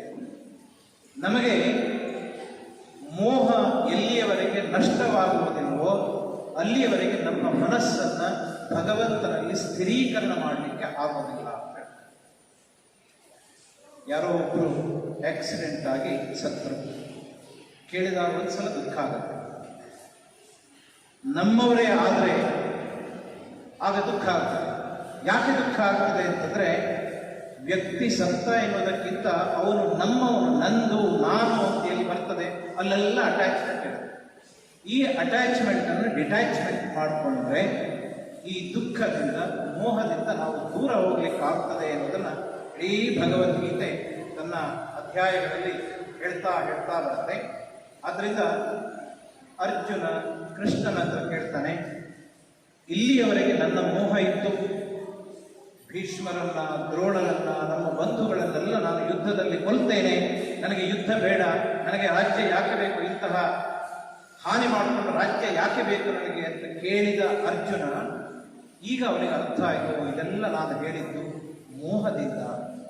ಆ ಮೋಹ ಎನ್ನುವ ಬಲೆ ಕಳಚಿತವನಿಗೆ ನಿರ್ಮೋಹನಾದ ಅರ್ಜುನ ಈಗ ಹೇಳ್ತಾನೆ, ನೀನು ಹೇಳಿದ್ದು ಸತ್ಯ, ಆದರೆ ನೀನು ಹೇಳಿದ ಎಲ್ಲ ವಿಷಯಗಳು ಹೌದಾ ಅಂತ ನನಗೊಂದು ಸ್ವಲ್ಪ ನೋಡಬೇಕು ಅಂತ ಮನಸ್ಸಾಗ್ತಾ ಇದೆ. ದೃಷ್ಟುಮಿಚ್ಛಾಮಿತೆ ರೂಪಂ ಐಶ್ವರಂ ಪುರುಷೋತ್ತಮ ಅಂತ ಹೇಳ್ತಾನೆ. ನಿನ್ನ ಈಶ್ವರ ರೂಪವನ್ನ, ಭಗವದ್ ರೂಪವನ್ನ ನೋಡಬೇಕು ಅಂತ ನಾನು ಬಯಸ್ತಾ ಇದ್ದೇನೆ ಅಂತ ಅರ್ಜುನ ಕೃಷ್ಣನ ಹತ್ರ ಪ್ರಾರ್ಥನೆಯನ್ನ ಮಾಡಿಕೊಳ್ತಾನೆ. ನಾನು ಹೇಳಿದೆ ಆಲ್ರೆಡಿ, ಪರೋಕ್ಷ ಜ್ಞಾನಕ್ಕಿಂತ ಪ್ರತ್ಯಕ್ಷ ಜ್ಞಾನ ಎನ್ನುವಂಥದ್ದು ನಮ್ಮಲ್ಲಿ ದೃಢತೆಯನ್ನು ತಂದುಕೊಡುತ್ತೆ ಅಂತ. ಭಿದ್ಯತೆ ಹೃದಯ ಗ್ರಂಥಿ ಛಿದ್ಯಂತೆ ಸರ್ವ ಸಂಶಯ ತಸ್ಮಿನ್ ದೃಷ್ಟೇ ಪರಾವಾರೆ ಅಂತ ಉಪನಿಷತ್ನಲ್ಲಿ ಬರುತ್ತೆ. ಒಮ್ಮೆ ಭಗವಂತನ ದರ್ಶನ ಆದರೆ ನಮಗೆ, ಅವನನ್ನು ನೋಡಿದರೆ ನಮ್ಮ ಎಲ್ಲ ಸಂಶಯಗಳು ಪರಿಹಾರ ಆಗುತ್ತೆ. ನಮ್ಮ ಎಲ್ಲ ಏನೇನು ಮನಸ್ಸಿನಲ್ಲಿ ಭಿನ್ನ ಭಿನ್ನ ಆಲೋಚನೆಗಳಿತ್ತೋ ಅದೆಲ್ಲ ದೂರವಾಗುತ್ತೆ. ಆದ್ದರಿಂದ ಭಗವಂತನಾದ ನಿನ್ನನ್ನು ನನಗೆ ನೋಡಬೇಕು ಅಂತ ಆಸೆಯಾಗಿದೆ, ಅದನ್ನು ತೋರಿಸಬಹುದಾ ಅಂತ ಅರ್ಜುನ ಕೃಷ್ಣನ ಹತ್ರ ಕೇಳ್ತಾರೆ. ಐಶ್ವರಂ ರೂಪಂ ಪುರುಷೋತ್ತಮ ಅಂತ. ಈಶ್ವರ ರೂಪ ಅಂತಂದ್ರೆ ಜ್ಞಾನ, ಐಶ್ವರ್ಯ, ಶಕ್ತಿ, ಬಲ, ವೀರ್ಯ ಮತ್ತೆ ತೇಜಸ್ಸು, ಈ 6ರಿಂದ ಕೂಡಿದಂತಹ ಒಂದು ರೂಪ, ಅಂತಹದ್ದನ್ನು ನನಗೆ ತೋರಿಸ್ತೀಯಾ ಅಂತ ಅವನು ಕೇಳ್ತಾನೆ. ಬಹಳ ವಿನಯದಿಂದ ಕೇಳ್ತಾನೆ. ಯಾಕೆಂದ್ರೆ ಕೃಷ್ಣ ಯಾರು ಅಂತ ಅವನಿಗೆ ಈಗ ಪರಿಚಯ ಆಗಿದೆ. ಮೊದಲಾದರೆ ಸ್ನೇಹಿತರ ಜೊತೆಗೆ ಮಾತನಾಡುವಾಗ, ಕಾಲೇಜುಗಳೆಲ್ಲ ಕ್ಲಾಸ್ಮೇಟ್ಸ್ಗಳ ಜೊತೆ ಮಾತನಾಡುವಾಗ ಪಕ್ಕದಲ್ಲಿ ಕೂತ್ಕೊಂಡೆ ಮಂಗ ಬಾರ ಇಲ್ಲಿ ಅಂತ ಕರೆಯುತ್ತೆ. ಆದರೆ ಆ ವ್ಯಕ್ತಿ ಎಂತಹ ವ್ಯಕ್ತಿ ಅಂತ ಈಗ ಗೊತ್ತಾಗಿದೆ ನನಗೆ. ಆದ್ದರಿಂದ ವಿನಯದಿಂದ ಕೇಳ್ತಾನೆ, ನಿನ್ನ ರೂಪವನ್ನ ನನಗೆ ತೋರಿಸ್ತೀಯಾ, ಅದನ್ನು ನೋಡಬೇಕು ಅಂತ ನನಗೆ ಆಸೆಯಾಗಿದೆ ಅಂತ ಸ್ವಾಭಾವಿಕವಾಗಿ ಅರ್ಜುನ ಕೇಳ್ಕೊಂಡ. ಆಗ ಭಗವಂತ ಅರ್ಜುನನಿಗೆ ಹೇಳ್ತಾನೆ, ಪಶ್ಯಮೇ ಪಾರ್ಥ ರೂಪಾಣಿ ಶತಶೋಥ ಸಹಸ್ರಶಃ. ನೂರಾರು ವಿಧದ, ಸಾವಿರಾರು ವಿಧದ ನನ್ನ ರೂಪವನ್ನು ನೀನು ನೋಡು, ಬೇರೆ ಎಲ್ಲ ನೋಡಿದ್ರೆ ನನ್ನೊಳಗೆ ಅವುಗಳನ್ನು ನೀನು ನೋಡು ಅಂತ ಅವನು ಪ್ರತಿಪಾದನೆಯನ್ನು ಮಾಡ್ತಾನೆ. ಕೆಲವು ಸೂಕ್ಷ್ಮಾಂಶಗಳಿದೆ, ಅದನ್ನು ನಾನು ಹೇಳಿದರೆ ಎಲ್ಲರಿಗೂ ಒಂದೇ ರೀತಿ ಅರ್ಥ ಆಗ್ತದೆ ಅಂತ ಹೇಳಲಿಕ್ಕಾಗುವುದಿಲ್ಲ. ಈ ಪ್ರಪಂಚದಲ್ಲಿ ಇರುವುದು ಒಂದೇ ವಸ್ತು, ಮೂಲ ವಸ್ತು, ಅದನ್ನು ಪ್ರಕೃತಿ ಅಂತ ಕರೀತೇವೆ, ಬ್ರಹ್ಮ ಅಂತ ಅದನ್ನು ಕರೀತೇವೆ. ಆ ಬ್ರಹ್ಮನಿಗೆ ಮಾಯೆ ಎನ್ನುವುದು ಆವರಿಸಿದಾಗ ಅವನು ಪ್ರಪಂಚಾಕಾರವಾಗಿ ಪರಿಣಾಮವನ್ನು ಹೊಂದುತ್ತಾನೆ ಅಂತ. ನಮ್ಮ ಕಣ್ಣಿಗೆ ಕಾಣುವ ಎಲ್ಲ ವಸ್ತುಗಳು ಭಗವಂತನ ರೂಪವೇ ಆಗಿರುತ್ತೆ. ವಾಸ್ತವಿಕವಾಗಿ ಇದೆಲ್ಲದರಲ್ಲಿ ಕೂಡ ಇರುವುದು ಭಗವಂತನೇ. ಆ ದೃಷ್ಟಿಯನ್ನು ಇಟ್ಕೊಂಡು ಭಗವಂತ ಹೇಳ್ತಾನೆ, ತನ್ನದೇ ನೂರಾರು ಸಾವಿರಾರು ರೂಪಗಳನ್ನು, ನಾನಾ ವಿಧವಾದಂತಹ ದಿವ್ಯ ರೂಪಗಳನ್ನು ನಿನಗೆ ತೋರಿಸ್ತೇನೆ, ನೀನು ಬೇಕಾದ್ರೆ ನೋಡಬಹುದು ಅಂತ ಅವನು ಹೇಳ್ತಾನೆ. ಅದಷ್ಟೇ ಅಲ್ಲ, ನನ್ನಲ್ಲಿ ಆದಿತ್ಯರಿದ್ದಾರೆ, ವಸುಗಳಿದ್ದಾರೆ, ರುದ್ರರಿದ್ದಾರೆ, ಅಶ್ವಿನಿಯರಿದ್ದಾರೆ, ಮರುದ್ಗಣಗಳಿದ್ದಾರೆ, ಹೀಗೆಲ್ಲ ಅನೇಕ ವಿಷಯಗಳನ್ನು ಹೇಳ್ತಾ ಹೇಳ್ತಾ ಅವನು ನಿರೂಪಣೆಯನ್ನು ಮಾಡ್ತಾ ಮುಂದಕ್ಕೆ ಬರ್ತಾನೆ. ಅದರ ವಿವರಣೆಗಳನ್ನೆಲ್ಲ ಹೇಳ್ತಾ ಇದ್ದ. 11 ಆದಿತ್ಯರಿದ್ದಾರೆ, ಆಮೇಲೆ ಬೇರೆ ಬೇರೆ ವಸುಗಳಿದ್ದಾರೆ, ಅವರಿಗೆಲ್ಲ ಹೆಸರುಗಳಿದೆ, ಇದನ್ನೆಲ್ಲ ಹೇಳ್ತಾನೆ. ಇಂಥವರೆಲ್ಲ ನನ್ನೊಳಗೆ ಪ್ರಮುಖವಾದದ್ದನ್ನು ಹೇಳ್ತಾ ಇವರೆಲ್ಲ ಇದ್ದಾರೆ, ಅಂತಹ ದಿವ್ಯವಾದ ರೂಪವನ್ನು ನಾನು ತೋರಿಸ್ತೇನೆ ಅಂತ ಹೇಳ್ತಾನೆ. ನಮ್ಮ ಲೌಕಿಕವಾದ ರೂಪ ಬೇರೆ. ಯಾರಾದರೂ ನಿಮ್ಮನ್ನು ನೋಡಬೇಕು ಅಂದ್ರೆ ಒಂದು ಫೋಟೋ ತೆಗೆದು ಕಳಿಸೋದು, ನೋಡಿ ನನ್ನನ್ನು ಅಂತ. ಅದು ಭೌತಿಕವಾದ ರೂಪ. ದಿವ್ಯವಾದ ರೂಪವನ್ನು ನೋಡಬೇಕು ಅಂತಂದ್ರೆ ಅದು ಅಲೌಕಿಕವಾದ, ಪಾರಲೌಕಿಕವಾದ, ಅಪ್ರತ್ಯಕ್ಷವಾದಂತಹ ರೂಪ ಆಗಿರುತ್ತೆ, ಅನುಭವ ವೇದ್ಯವಾಗುವಂತಹ ರೂಪ ಆಗುತ್ತೆ. ಅಂತಹ ರೂಪಗಳನ್ನು ನೋಡು. ನನ್ನೊಳಗಡೆ ಇಡೀ ಪ್ರಪಂಚ ಎನ್ನುವುದು ಇರುವುದನ್ನು ನೀನು ಈ ನನ್ನ ರೂಪವನ್ನು ತೋರಿಸಿದಾಗ ನೀನು ಅದರಲ್ಲಿ ನೋಡ್ತೀವಿ ಅಂತ ಹೇಳ್ತಾರೆ. ಅದರ ಒಂದು ಮಾತನ್ನು ಹೇಳ್ತಾರೆ, ನತು ಮಾಂ ಶಕ್ಯತೆ ದ್ರಷ್ಟುಂ ಅನೇನೈವ ಸ್ವಚಕ್ಷುಷಾ ಅಂತ ಹೇಳಿದೆ.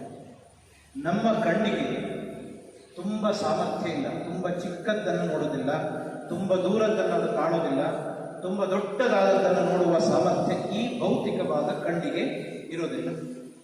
ಆದ್ದರಿಂದ ಭಗವಂತನ ರೂಪವನ್ನು ನೋಡಬೇಕು ಅಂತಂದರೆ ಅಲೌಕಿಕವಾದಂತಹ ದೃಷ್ಟಿ ಬೇಕು. ನಾವು ಎಷ್ಟೋ ಸಲ ದೇವಸ್ಥಾನಗಳಿಗೆ ಹೋಗಿ ದೇವರನ್ನು ನೋಡಬೇಕು ಅಂತ ದೇವರ ಎದುರಿಗೆ ಹೋಗಿ ಕಣ್ಣು ಮುಚ್ಚಿಕೊಂಡು ನಿಂತ್ಕೊಳ್ತಾ ಇದ್ದಾರೆ. ಅರೆ, ದೇವರು ನೋಡಲಿಕ್ಕೆ ಅಂತ ಬಂದವರು ಇಲ್ಲಿ ಬಂದು ಕಣ್ಣು ಮುಚ್ಚಿಕೊಂಡು ನಿಂತಿದ್ದಾರಲ್ಲ ಅಂತಂದ್ರೆ, ಕಣ್ಣು ಮುಚ್ಚಿಕೊಂಡ್ರೆ ಆ ಭಗವಂತನನ್ನು ನಮ್ಮೊಳಗಡೆ ನಾವು ಕಂಡುಕೊಂಡು ಒಳಗಡೆಯ ಇರುವ ಭಗವಂತನನ್ನ ಕಾಣಲಿಕ್ಕೆ ಸಾಧ್ಯ ಆಗುತ್ತೆ. ಈ ಇಂದ್ರಿಯ, ಪಂಚೇಂದ್ರಿಯ, ಇದು ಹೊರಗಿನ ವಸ್ತುಗಳನ್ನು ನಮಗೆ ತೋರಿಸಿಕೊಡ್ತದೆ. ಮತ್ತೆ ಈ ಪಂಚೇಂದ್ರಿಯಗಳಿಗೆ ವರ್ತಮಾನವನ್ನು ಮಾತ್ರ ತೋರಿಸುವ ಸಾಮರ್ಥ್ಯ ಇದೆ. ಅಂದರೆ ಈಗ ಇದ್ದವರನ್ನ ಇದು ತೋರಿಸ್ತದೆ, ನಮಗೆ ಇಲ್ಲದೆ ಇದ್ದವರನ್ನ ತೋರಿಸುವ ಸಾಮರ್ಥ್ಯ ಈ ಇಂದ್ರಿಯಗಳಿಗೆ ಇರೋದಿಲ್ಲ. ಈ ಪಂಚೇಂದ್ರಿಯಗಳು ಹೊರಗಿನ ಜ್ಞಾನವನ್ನು ತಕೊಂಡು ಒಳಗಡೆಯ ಮನಸ್ಸಿಗೆ ತಕೊಂಡು ಹೋಗಿ ತಲುಪಿಸ್ತದೆ. ಆಮೇಲೆ ಮನಸ್ಸು ಅದನ್ನು ಗ್ರಹಿಸ್ತದೆ ಅದನ್ನು. ಆದರೆ ಈ ಮನಸ್ಸಿನ ದೌರ್ಬಲ್ಯ ಏನಾಗಿದೆ ಅಂದರೆ, ಲೌಕಿಕವಾದ, ಭೌತಿಕವಾದ ಪಂಚೇಂದ್ರಿಯಗಳ ಜೊತೆಗೆ ಇದ್ದು ತನ್ನ ಸಾಮರ್ಥ್ಯ ಏನು ಅನ್ನೋದು ಅದಕ್ಕೂ ಕೂಡ ಹೊರತು ಹೋಗಿದೆ. ಅದು ಅಂತಹ ಸ್ಥಿತಿಯಲ್ಲಿದೆ ಅಂತ ಭಗವಂತ ಅದರ ವರ್ಣನೆಯನ್ನು ಮಾಡ್ತಾ ಇರ್ತಾರೆ. ಇಂತಹ ಇಂದ್ರಿಯಗಳಿಗೆ ಪರಿಮಿತಿ ಇರೋದರಿಂದ ನಿನಗೆ ದಿವ್ಯವಾದ ಚಕ್ಷುಸ್ಸನ್ನು ನಾನು ಕೊಡ್ತೇನೆ ಅಂತ. ನೀವು ದೊಡ್ಡ ದೊಡ್ಡ ಸಿನಿಮಾ ಮಂದಿರಗಳಿಗೆ ಹೋದರೆ 3D ಫಿಲ್ಮ್ ಎಲ್ಲ ನೋಡೋ ಒಂದು ಚಸ್ಮಾ ಕೊಡ್ತಾರೆ, ಅದನ್ನು ಹಾಕ್ಕೊಂಡು ನೋಡಿ, ನಮ್ಮ ಕಣ್ಣಿಗೆ ಸರಿ ಕಾಣೋದಿಲ್ಲ, ಇದರಲ್ಲಾದರೆ ಚೆನ್ನಾಗಿ ಕಾಣ್ತದೆ ಅಂತ. ಹಾಗೆ ಭಗವಂತನ ರೂಪವನ್ನು ನೋಡಲಿಕ್ಕೆ ವಿಶೇಷವಾದ ದಿವ್ಯ ದೃಷ್ಟಿಯನ್ನು ಕೊಡ್ತೇನೆ ಅಂತ ಹೇಳ್ತಾರೆ. ಆ ದಿವ್ಯ ದೃಷ್ಟಿ ಅಂತಂದರೆ ಈ ಕಣ್ಣಿಗೆ ಒಂದು ಉಪನೇತ್ರ ಬಂದ ಹಾಗೆ, ಒಂದು ಚಸ್ಮ ಬಂದ ಹಾಗೆ ಅಲ್ಲ. ಇದ್ದ ದೃಷ್ಟಿಗೆ ಒಂದು ಯೋಗ ದೃಷ್ಟಿಯನ್ನು ಸೇರಿಸುವುದು. ಭಗವಂತ ಆ ಕೆಲಸವನ್ನು ಮಾಡ್ತಾನೆ. ಅಂತಹ ದಿವ್ಯವಾದ ದೃಷ್ಟಿಯನ್ನು ನಾನು ಕೊಡ್ತೇನೆ ಎನ್ನುವಂತಹ ಮಾತನ್ನು ಹೇಳಿ ಅರ್ಜುನನಿಗೆ ಶ್ರೀಕೃಷ್ಣ ಪರಮಾತ್ಮ ದಿವ್ಯವಾದ ದೃಷ್ಟಿಯನ್ನು ಅನುಗ್ರಹ ಮಾಡಿದ್ದಾನೆ. ಈಗ ವಿಶ್ವರೂಪವನ್ನು ನೋಡಲಿಕ್ಕೆ ಅನುಕೂಲ ಆಗ್ತದೆ. ಈಚೆಗೆ ಸಂಜಯ ಧೃತರಾಷ್ಟ್ರನಿಗೆ ಹೇಳ್ತಾ ಇದ್ದಾನೆ, ನೋಡು ಅರ್ಜುನ, ಇದೆಲ್ಲ ಘಟನೆಗಳ ಹಿನ್ನೆಲೆ ನಾನು ಹೇಳುತ್ತಿಲ್ಲ. ಅರ್ಜುನ ಭಗವಂತನ ವಿರಾಟ್ ರೂಪವನ್ನು ನೋಡಬೇಕು ಅಂತ ಅಪೇಕ್ಷೆ ಪಟ್ಟ. ಈಗ ಭಗವಂತ ಅರ್ಜುನನಿಗೆ ತನ್ನ ವಿಶ್ವರೂಪವನ್ನು ದರ್ಶನ ಮಾಡ್ತಾ ಇದ್ದಾನೆ, ತೋರಿಸ್ತಾ ಇದ್ದಾನೆ ಎನ್ನುವುದನ್ನು ಹೇಳ್ತಾನೆ. ಆಗ ಧೃತರಾಷ್ಟ್ರ ಕೇಳ್ತಾನೆ, ವಿಶ್ವರೂಪ ಅಂದರೆ ಏನೇನು ತೋರಿಸಿ? ಇವನಿಗೆ ಕಣ್ಣಿಲ್ಲದೆ ಇದ್ದವನಿಗೆ ರೂಪವೇ ಇಲ್ಲ, ಅವನಿಗೆ ರೂಪವೇ ಗೊತ್ತಿಲ್ಲ ಅವನಿಗೆ. ಈ ವಿಶ್ವರೂಪ ಅಂದರೆ ಏನಿದು ಅಂತ ಅವನು ಮನಸ್ಸಿನಲ್ಲಿ ಆಲೋಚನೆ ಮಾಡಿದ್ದನ್ನು ಗ್ರಹಿಸಿಕೊಂಡು ಸಂಜಯ ಹೇಳ್ತಾನೆ, ಅನೇಕ ವಕ್ತ್ರ ನಯನಂ, ವಿಶ್ವರೂಪದಲ್ಲಿ ಅರ್ಜುನ ಕೃಷ್ಣನ ವಿರಾಟ್ ರೂಪದಲ್ಲಿ ಲಕ್ಷಾಂತರ ಮುಖ, ಲಕ್ಷಾಂತರ ಕಣ್ಣುಗಳು, ಆಮೇಲೆ ಅನೇಕ ಅದ್ಭುತವಾದಂತಹ ದರ್ಶನಗಳನ್ನು ಅವನು ನೋಡ್ತಾ ಇದ್ದಾನೆ. ದಿವ್ಯವಾದ ಆಭರಣಗಳಿದೆ. ಇದೆಲ್ಲ ಸಾಮಾನ್ಯರ ದೃಷ್ಟಿಗೆ ಕಾಣಿಸುವಂಥದ್ದು ಅಲ್ಲ. ಭಗವಂತನ ಅನುಗ್ರಹ ಇದ್ದರೆ ಮಾತ್ರ ಇಂತಹದ್ದೆಲ್ಲ ಕಾಣುತ್ತೆ. ಅಂತಹ ದಿವ್ಯ ದೃಷ್ಟಿಗೆ ತೋರಿಸುವಂಥದ್ದು ಅಂತಹದ್ದನ್ನು ಅವನು ನೋಡಿದ ಅಂತ ಹೇಳ್ತಾರೆ. ಉಪನಿಷತ್ತಿನಲ್ಲಿ ಭಗವದ್ಗೀತೆ ಅಂತಂದರೆ ಉಪನಿಷತ್ತಿನ ಸಾರ ಅಂತ ನಮಗೆ ಗೊತ್ತು. ಸರ್ವೋಪನಿಷದೋ ಗಾವೋ ದುಗ್ಧ ಗೋಪಾಲನಂದನ ಪಾರ್ಥೋ ವತ್ಸ ಸುಧೀರ್ಭೋಕ್ತ ದುಗ್ಧಂ ಗೀತಾಮೃತಂ ಮಹತ್ ಅಂತ ಧ್ಯಾನ ಶ್ಲೋಕದಲ್ಲಿ ವರ್ಣನೆ ಇದೆ. ಅದರಿಂದ ಉಪನಿಷತ್ತಿನ ಸಾರ ಎಂಬುದು ಭಗವದ್ಗೀತೆ, ವೇದಗಳ ಸಾರ ಎಂಬುದು ಉಪನಿಷತ್ತು, ಉಪನಿಷತ್ತಿನ ಸಾರ ಎಂಬುದು ಭಗವದ್ಗೀತೆ. ಅಂತಹ ಈ ಕಲಿಯುಗದಲ್ಲಿ ದ್ವಾಪರ ಯುಗದ ಕೊನೆಯ ಭಾಗದಲ್ಲಿ ಭಗವದ್ಗೀತೆ ಸೃಷ್ಟಿಯಾಗಿರುವಂಥದ್ದು. ಕಲಿಯುಗದಲ್ಲಿ ಈಗಿನವರಿಗೆ ಹೆಚ್ಚು ಪುರುಸೊತ್ತಿಲ್ಲ, ಅವರಿಗೆ ಎಷ್ಟು ಕಡಿಮೆ ಕೊಡ್ತೀರೋ ಹೇಳ್ತೀರೋ ಅದು ಬಹಳ ಒಳ್ಳೆಯದು ಅಂತೇಳಿ ಅದರ ಸಾರರೂಪವಾದ ಉಪನಿಷತ್ತನ್ನು ವೇದವ್ಯಾಸರು ನಮಗೆ ಕೊಡಿಸಿದ್ದಾರೆ. ಅದರಿಂದ ಅನೇಕ ಪಾಣಿಪಾದಂತಹ ಸರ್ವತೋಕ್ಷಿ ಶಿರೋಮುಖಂ ಅಂತೆಲ್ಲ ಉಪನಿಷತ್ನಲ್ಲಿ ವರ್ಣನೆ ಬರುತ್ತೆ. ಅದೇ ವಿಷಯಗಳೆಲ್ಲ ಭಗವದ್ಗೀತೆ ಪ್ರತಿಪಾದನೆ ಮಾಡುತ್ತೆ. ಇಂತಹದ್ದನ್ನು ಇವನು ಅರ್ಜುನ ನೋಡ್ತಾ ಇದ್ದಾನೆ ಅಂತ ಇನ್ನೂ ಒಂದು 3-4 ಶ್ಲೋಕಗಳಲ್ಲಿ ಪದ್ಯಗಳಲ್ಲಿ ಈ ರೂಪವನ್ನು ಸಂಜಯ ಧೃತರಾಷ್ಟ್ರನಿಗೆ ತಿಳಿಸಿ ಹೇಳ್ತಾನೆ. ಒಂದು ಅಂಶ ನೆನಪಿಟ್ಕೊಳ್ಬೇಕು, ಭಗವಂತನ ವಿರಾಟ್ ರೂಪ ಅಂತಂದ್ರೆ ಇದೊಂದು ಆಟಮ್ ಬಾಂಬ್ ಇದ್ದ ಹಾಗೆ ಹೇಳ್ತಾರೆ. ಕೆಲವು ಗ್ರಂಥಗಳಲ್ಲಿ ಬರೆದಿದ್ದಾರೆ. ರಾಬರ್ಟ್ ಓಪನ್ ಹೈಮರ್ ಎನ್ನುವನು ಈ ಅಣು ಬಾಂಬನ್ನು ತಯಾರು ಮಾಡಿದವನು.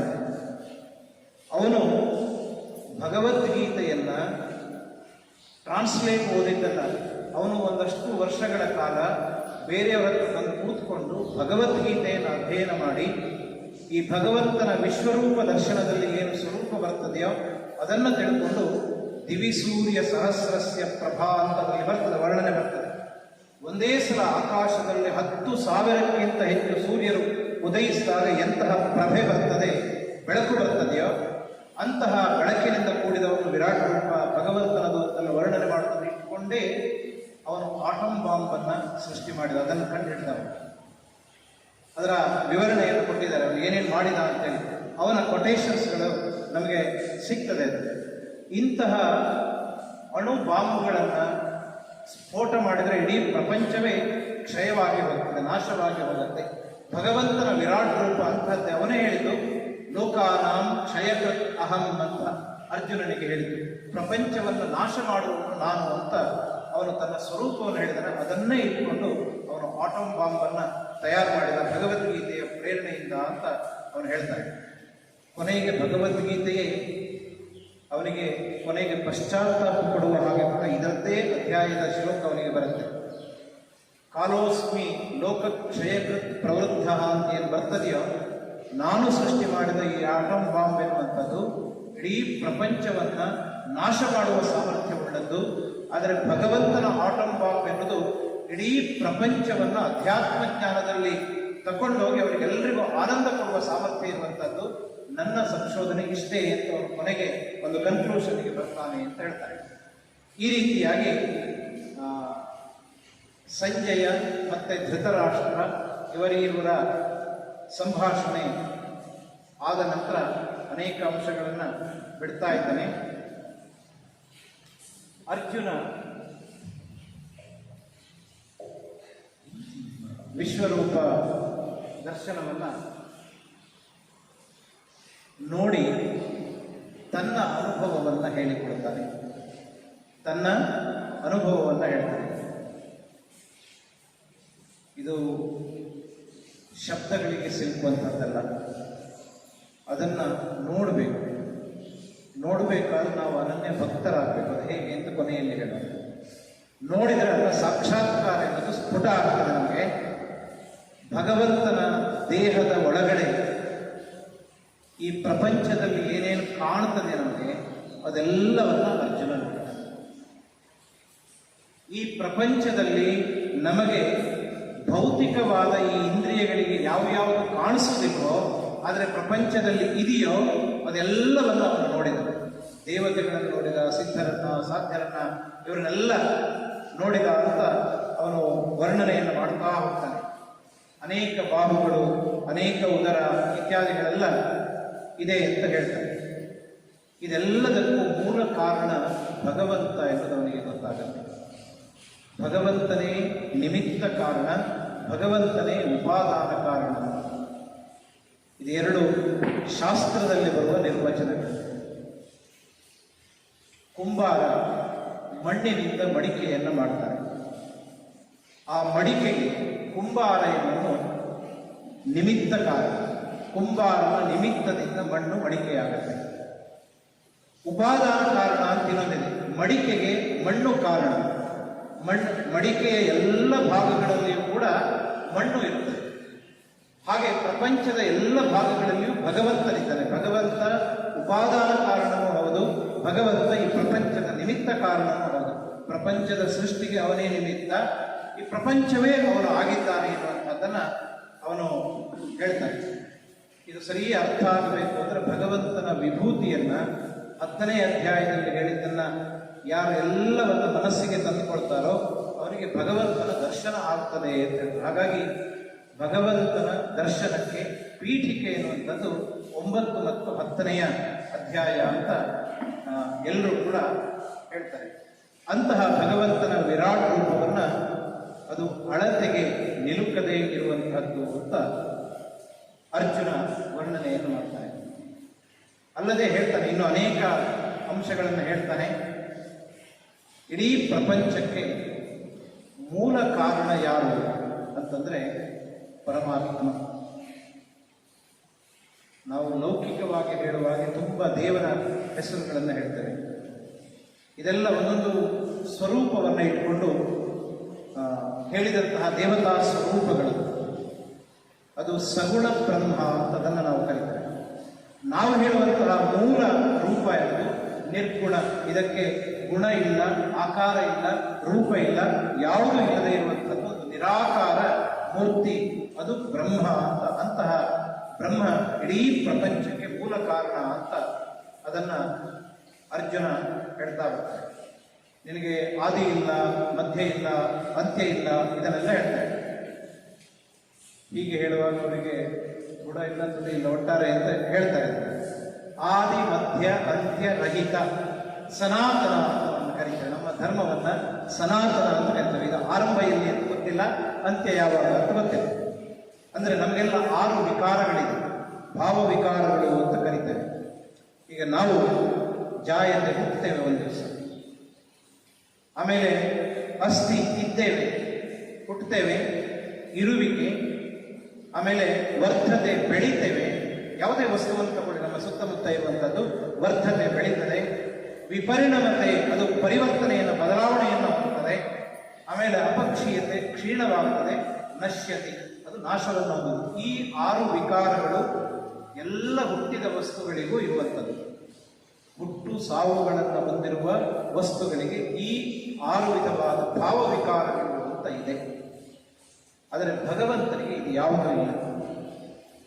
ಅವನಿಗೆ ಜನನವೇ ಇಲ್ಲ, ಆದ್ದರಿಂದ ಮರಣವೂ ಇಲ್ಲ. ಹುಟ್ಟಿದವರು ಸಾಯಲೇಬೇಕು ಅಂತ ಹೇಳ್ತಾರಲ್ಲ, ಜಾತಸ್ಯಹಿ ಧ್ರುವೋ ಮೃತ್ಯು. ಹುಟ್ಟೇ ಇಲ್ಲದೆ ಇದ್ರೆ ಮರಣವೇ ಇಲ್ಲ. ನಾವೆಲ್ಲ ಮನುಷ್ಯ ಶರೀರವನ್ನು ಪಡೆದವರು ದೃಢವಾದ ನಿರ್ಧಾರ ಮಾಡಬೇಕು, ನಾನು ಹುಟ್ಟಿಲ್ಲದವನು ಆಗ್ತೇನೆ. ಹುಟ್ಟಿಲ್ಲದವನು ಆಗ್ತೇನೆ ಅಂತಂದ್ರೆ ನಾವು ಮೋಕ್ಷವನ್ನು ಸಂಪಾದನೆ ಮಾಡಿದ್ರೆ ಆಗ ಜನನ ಮರಣಗಳ ಚಕ್ರದಿಂದ ನಾವು ತಪ್ಪಿಸಿಕೊಳ್ಳಲಿಕ್ಕೆ ಸಾಧ್ಯ ಆಗುತ್ತೆ. ಅಂತಹದ್ರಿಂದ ಹೊರಗಡೆ ಬರಬೇಕು. ಭಗವಂತ ಅಂತಹವನು ಅಂತ ಹೇಳ್ತಾನೆ. ಅವನಲ್ಲಿ ಸೃಷ್ಟಿ ಶಕ್ತಿ ಇದೆ, ಸ್ಥಿತಿ ಶಕ್ತಿ ಇದೆ, ಸಂಹಾರ ಶಕ್ತಿ ಇದೆ, ತಿರೋಧಾನ ಶಕ್ತಿ ಇದೆ, ಅನುಗ್ರಹ ಶಕ್ತಿ ಇದೆ. ಇಂತಹ ವಿಶೇಷ ಸಾಮರ್ಥ್ಯಗಳು ಭಗವಂತನಲ್ಲಿ ಇದೆ ಎಂಬುದನ್ನು ಅರ್ಜುನ ಭಗವಂತನ ವಿರಾಟ್ ರೂಪವನ್ನು ನೋಡಿಕೊಂಡು ವರ್ಣನೆ ಮಾಡ್ತಾ ಬರ್ತಾನೆ. ನಿಮ್ಮಲ್ಲಿ ಇಂತಿಂಥವನ್ನೆಲ್ಲ ಕಂಡೆ ಅಂತ ಹೇಳ್ತಾರೆ. ಭಗವದ್ಗೀತೆಯ ಈ ಎಲ್ಲ ಶ್ಲೋಕಗಳಿಗೆ ವ್ಯಾಖ್ಯಾನಗಳಿರುವ ಕನ್ನಡದಲ್ಲಿ ಎಲ್ಲ ಭಾಷೆಗಳಲ್ಲಿ ಅರ್ಥ ಇರುವಂತಹ ಪುಸ್ತಕಗಳು ಇವತ್ತು ನಮಗೆ ಸಿಗ್ತದೆ. ಇದರ ವ್ಯಾಖ್ಯಾನಗಳ ಉಪನ್ಯಾಸಗಳು ನಮಗೆ ಸಿಗ್ತದೆ, ಆಡಿಯೋಗಳು ನಮಗೆ ಸಿಗ್ತದೆ. ನಮಗೆ ಮನಸ್ಸು ಸಮಾಧಾನದಲ್ಲಿದ್ದಾಗ, ಪುರುಸೊತ್ತಿರುವಾಗ ಅದನ್ನು ಕೇಳ್ತಾ ಕೇಳ್ತಾ ಕೇಳ್ತಾ ಇದ್ರೆ ಒಂದು ವಿಧವಾದ ಸಂಸ್ಕಾರ ಆಗುತ್ತೆ. ಅಂತಹದ್ದನ್ನೆಲ್ಲ ಅವರು ಹೇಳ್ತಾರೆ. ಸಾಧ್ಯರು ಧರ್ಮನ ಪತ್ನಿ ಸಾಧ್ಯ ಅಂತಿದ್ದು, ಅವಳಿಗೆ ಸಾಧ್ಯರು ಅಂತ ಬಂದರು. ಈ ರೀತಿ ಯಾರ್ಯಾರು ಇದ್ರು ಅಲ್ಲಿ ಅಂತ ಎಲ್ಲವನ್ನು ಕೂಡ ಭಗವಂತನ ವಿರಾಟ್ ರೂಪವನ್ನು ಅರ್ಜುನ ವಿವರಿಸ್ತಾ ಬರ್ತಾನೆ. ಭಗವಂತ ವಿಶ್ವರೂಪ ದರ್ಶನವನ್ನು ತೋರಿಸುವ ಉದ್ದೇಶ, ಅರ್ಜುನನಿಗೆ ಮೊದಲು ಸಂಶಯ ಬಂದಿದೆ. ಯುದ್ಧದಲ್ಲಿ ನಮ್ಮವರು ಕೊಲ್ತೇನೆ ಅಂತ ಮೋಹ ಹೋಯಿತು ಅಂತಲ್ಲ. ಆದರೂ ಒಂದು ಸಂಶಯ ಇತ್ತು, ಈ ಯುದ್ಧದಲ್ಲಿ ಪಾಂಡವರು ಗೆಲ್ತಾರ ಕೌರವರು ಗೆಲ್ತಾರ ಅಂತ ಅವನಿಗೆ ಸಂಶಯ ಇತ್ತು. ಆ ವಿಶ್ವರೂಪ ದರ್ಶನವನ್ನು ಮಾಡಿದಾಗ ಅದರಲ್ಲೇ ತೋರಿಸ್ತಾನೆ ಅವನು. ಕೌರವರು ಭೀಷ್ಮ, ದ್ರೋಣ, ಕರ್ಣ, ಜಯದ್ರಥ ಇವರೆಲ್ಲ ಭಗವಂತನ ಶರೀರದ ಒಳಗಡೆ ಪ್ರವೇಶ ಮಾಡ್ತಾ ಇರೋದನ್ನ ಅವನು ತೋರಿಸ್ತಾನೆ. ನೀನು ನಿಮಿತ್ತ ಮಾತ್ರನಾಗಿದ್ದರೆ ಸಾಕು, ಅವರೆಲ್ಲ ಸಂಹಾರ ಮಾಡಿಯಾಗಿದೆ, ನಾನು ಮಾಡ್ತೇನೆ ಎನ್ನುವಂತಹ ಅಂಶವನ್ನ ಪ್ರಸ್ತುತಪಡಿಸುವುದಕ್ಕಾಗಿ ಇದನ್ನೆಲ್ಲ ಹೇಳ್ತಾ ಬರ್ತಾನೆ. ಎರಡು ಉದಾಹರಣೆಗಳನ್ನು ಕೊಡ್ತಾನೆ. ಒಂದು ನದಿ ಸಮುದ್ರದ ಉದಾಹರಣೆ, ಇನ್ನೊಂದು ಪತಂಗ ಮತ್ತೆ ಅಗ್ನಿ ಬೆಂಕಿಯ ಉದಾಹರಣೆಯನ್ನು ಕೊಡ್ತಾರೆ. ಅರ್ಜುನ ಹೇಳ್ತಾನೆ, ಎಲ್ಲರೂ ವೇಗವಾಗಿ ಬಂದು ಈ ಭಗವಂತನ ನಿನ್ನ ರೂಪದ ಒಳಗಡೆ ಪ್ರವೇಶ ಮಾಡ್ತಾ ಇದ್ದಾರೆ. ಕೆಲವರು ಬಾಯಿಂದ ಹೋಗ್ತಾರೆ, ಮೂಗಿಂದ ಹೋಗ್ತಾರೆ, ಎಲ್ಲೆಲ್ಲಿಂದೋ ಒಳಗಡೆ ಪ್ರವೇಶ ಮಾಡ್ತಾ ಇದ್ದಾರೆ. ಕೆಲವು ಕೌರವಾದಿ ದುಷ್ಟರು, ರಾಕ್ಷಸರು ಬಂದು ನಿನ್ನ ಕೋರೆ ಹಲ್ಲುಗಳ ಮಧ್ಯದಲ್ಲಿ ಸಿಕ್ಕೊಂಡು ವಿಲವಿಲ ಒದ್ದಾಡ್ತಾ ಇದ್ದಾರೆ. ಇದನ್ನೆಲ್ಲ ನಾನು ಕಾಣ್ತಾ ಇದ್ದೇನೆ, ನಿಜವಾ ಅಂತ ಭಗವಂತನ ಹತ್ರ ಅವನು ಕೇಳ್ತಾನೆ. ಕೇಳಿದಾಗ ಭಗವಂತ ಅದನ್ನು ಸ್ಪಷ್ಟಪಡಿಸ್ತಾನೆ. ನದಿಯ ನೀರು ಹರಿದು ಹರಿದು ಹೋಗಿ ಸಮುದ್ರವನ್ನು ಸೇರ್ತದೆ. ನೀವು ನೋಡಿ, ಘಟ್ಟದಲ್ಲಿ ಬರುವ ನೀರು ಓಡ್ತದೆ, ಒಂದು ಕಡೆ ನಿಲ್ಲುವುದಿಲ್ಲ. ಯಾಕೆ ಓಡ್ತದೆ ಅದು ಅಂತಂದ್ರೆ, ಅದು ತನ್ನ ಮೂಲ ಸ್ವರೂಪವನ್ನು ಹೋಗಿ ಸೇರಬೇಕು ಅಂತ, ಅದಕ್ಕೆ ತವಕ ಸಮುದ್ರವನ್ನು ಹೋಗಿ ಸೇರಬೇಕು ಅಂತ ಅದು ಬಯಸ್ತದೆ. ಹಾಗೆ ಮನುಷ್ಯರಾದವರು ಕೂಡ ನಾವು ಭಗವಂತನ ಕಡೆಯಿಂದ ಭಗವಂತನ ಅಂಶರೂಪವಾಗಿ ಬಂದವರು, ನಾವು ಪುನಃ ಹೋಗಿ ಸೇರಬೇಕಾದ್ರೆ ಭಗವಂತನನ್ನೇ ಸೇರಬೇಕು ನಾವು. ಅದಕ್ಕೋಸ್ಕರ ನಮ್ಮೆಲ್ಲ ಪ್ರಕ್ರಿಯೆಗಳು ಇರ್ತದೆ. ಒಂದು ದಿನ ಆಯಿತು ಅಂದರೆ ಒಂದು ದಿವಸ ನಾವು ಸಾವಿಗೆ ಸಮೀಪವಾದ್ವಿ ಅಂತ ಲೆಕ್ಕ. ಒಂದು ಬರ್ತ್ಡೇ ಆಯಿತು ಅಂದರೆ ಭಗವಂತನ ಹತ್ರ ಹೋಗಲಿಕ್ಕೆ ಒಂದು ವರ್ಷ ಕಡಿಮೆ ಆಯಿತು, ಬೇಗ ನಾವು ಹೋಗಿ ತಲುಪ್ತೇವೆ ಅಂತ ಲೆಕ್ಕ. ಹಾಗೆ ಹೇಗೆ ನೀರು ಸಮುದ್ರದ ಹತ್ರ ಹೋಗಿ ಸೇರ್ತದೆ, ಸಮುದ್ರಕ್ಕೆ ಸೇರ್ತದೆಯೋ, ಹಾಗೆ ಈ ಎಲ್ಲ ಪ್ರಪಂಚದಲ್ಲಿ ಕಾಣುವ ವಸ್ತುಗಳು ಹೋಗಿ ಭಗವಂತನಲ್ಲಿ ಲೀನವಾಗ್ತಾ ಇರೋದನ್ನ ನಾನು ನೋಡ್ತಾ ಇದ್ದೇನೆ ಅಂತ ಹೇಳ್ತಾನೆ. ಇನ್ನೊಂದು ಅರ್ಥವನ್ನು ಅದನ್ನು ಹೇಳ್ತಾರೆ. ಸಮುದ್ರದ ನೀರೇ ಆವಿಯಾಗಿ, ಮೋಡವಾಗಿ, ಮಳೆಯಾಗಿ, ಎಲ್ಲೋ ಬಿದ್ದು ಮತ್ತೆ ನದಿಯಾಗಿ ಪುನಃ ಅಲ್ಲಿ ಹೋಗಿ ಸೇರ್ತದೆ. ಇದೇ ಸಂಕೇತ. ನಾವೆಲ್ಲರೂ ಕೂಡ ಭಗವದ್ ರೂಪದಿಂದಲೇ ಹೊರಹೊಮ್ಮಿ ಬಂದವರು, ಎಲ್ಲೆಲ್ಲಿಯೂ ಇದ್ದವರು. ಪುನಃ ನಾವು ಹೋಗಿ ಸೇರಬೇಕಾದ್ದು ಭಗವಂತನನ್ನೇ. ಹಾಗಾಗಿ ಎಲ್ಲರೂ ಭಗವಂತನ ಹತ್ರ ಬಂದು ಸೇರ್ತಾ ಇದ್ದಾರೆ, ನಿನ್ನಲ್ಲಿ ಬರ್ತಾ ಇದ್ದಾರೆ ಅಂತ. ಕರ್ಮ ಕ್ಷಯವಾದರೆ ಅಲ್ಲಿಯೇ ವಾಸ, ಕರ್ಮ ಕ್ಷಯವಾಗದೇ ಇದ್ರೆ ನಮ್ಮ ಕರ್ಮಕ್ಕನುಗುಣವಾಗಿ ಪುನರ್ಜನ್ಮ ಅನ್ನೋದು ನಮಗೆ ಬರ್ತದೆ ಅಂತ ಹೇಳ್ತಾರೆ. ಕರ್ಮವನ್ನು ಕ್ಷಯ ಮಾಡಿಕೊಳ್ಳದೆ ಮುಕ್ತಿ ಅನ್ನೋದು ನಮಗೆ ಸಿಕ್ಕೋದಿಲ್ಲ. ತುಂಬಾ ದೊಡ್ಡ ವಿಷಯ. ಅಂತಹ ಉದಾಹರಣೆಯನ್ನು ಹೇಳಿ ಅದೇ ರೀತಿ ಎಲ್ಲರೂ ಹೋಗಿ ಸೇರ್ತಾ ಇದ್ದಾರೆ ಭಗವಂತನಲ್ಲಿ ಅಂತ. ಇನ್ನೊಂದು ಪತಂಗ ಮತ್ತೆ ಅಗ್ನಿಯ ದೃಷ್ಟಾಂತವನ್ನು ಕೊಡ್ತಾರೆ. ಪತಂಗ ಹುಳ ಬೆಂಕಿಯನ್ನು ನೋಡಿದ ಕೂಡ ಆಕರ್ಷಣೆ ಆಗುತ್ತೆ, ಹೋಗಿ ಬೆಂಕಿಗೆ ಬೀಳ್ತದೆ, ಅದು ಸಾಯ್ತದೆ. ಇದೆಲ್ಲ ನಮಗೆ ಗೊತ್ತಿರುವಂತಹ ವಿಷಯ. ಹಾಗೆ ಎಲ್ಲರೂ ಕೂಡ ಗೊತ್ತಿದ್ದ ಗೊತ್ತಿಲ್ಲದೆಯೋ ಭಗವಂತನನ್ನೇ ಹೋಗಿ ಸೇರ್ತಾರೆ ಎನ್ನುವುದಕ್ಕೆ ಎರಡು ಉದಾಹರಣೆ. ನದಿ ಎನ್ನುವುದು ಅಚೇತನವಾದದ್ದು, ಪತಂಗ ಬೆಂಕಿಯ ಉದಾಹರಣೆ ಎನ್ನುವುದು ಸಚೇತನವಾದದ್ದು. ಗೊತ್ತಿದ್ದು ಭಗವಂತನ ಕಡೆಗೆ ಹೋಗುವುದು, ಗೊತ್ತಿಲ್ಲದೆ ಭಗವಂತನ ಕಡೆಗೆ ಹೋಗುವುದು. ಭೀಷ್ಮ, ದ್ರೋಣ ಇವರೆಲ್ಲ ಭಗವಂತ ಅಂದ್ರೆ ಏನು ಅಂತ ಗೊತ್ತಿತ್ತು, ಅವರ ಕರ್ಮ ಬಂಧದಿಂದಾಗಿ ಅವರು ಭಗವಂತನ ಕಡೆಗೆ ಹೋಗ್ತಾ ಇದ್ದಾರೆ. ಉಳಿದವರು ದುರ್ಯೋಧನಾದಿಗಳವರಿಗೆ ಏನು ಅಂತ ಗೊತ್ತಿಲ್ಲ, ಆದರೂ ಅವರು ಭಗವಂತನ ಕಡೆಗೆ ಹೋಗ್ತಾ ಇದ್ದಾರೆ. ಎರಡು ಉದಾಹರಣೆಗಳನ್ನು ಕೊಟ್ಟು ಆ ವಿಷಯವನ್ನ ನಿರೂಪಣೆ ಮಾಡ್ತಾನೆ. ಇದಕ್ಕೆ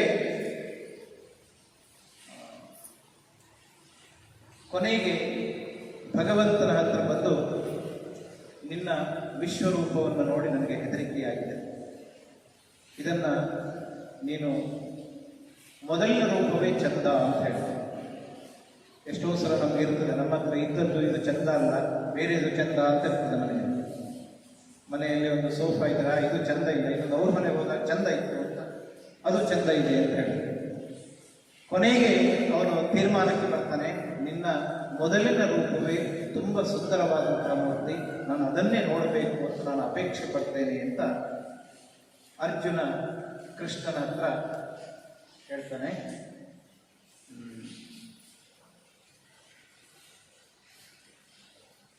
ಕೃಷ್ಣ ಅರ್ಜುನನಿಗೆ ಹೇಳ್ತಾನೆ, ಎಲ್ಲ ನೋಡಿದೆಯಲ್ಲ, ಇದರಲ್ಲಿ ಭೀಷ್ಮ ದ್ರೋಣಾದಿಗಳೆಲ್ಲ ಹತ್ರ ಆಗ್ತಾರೆ.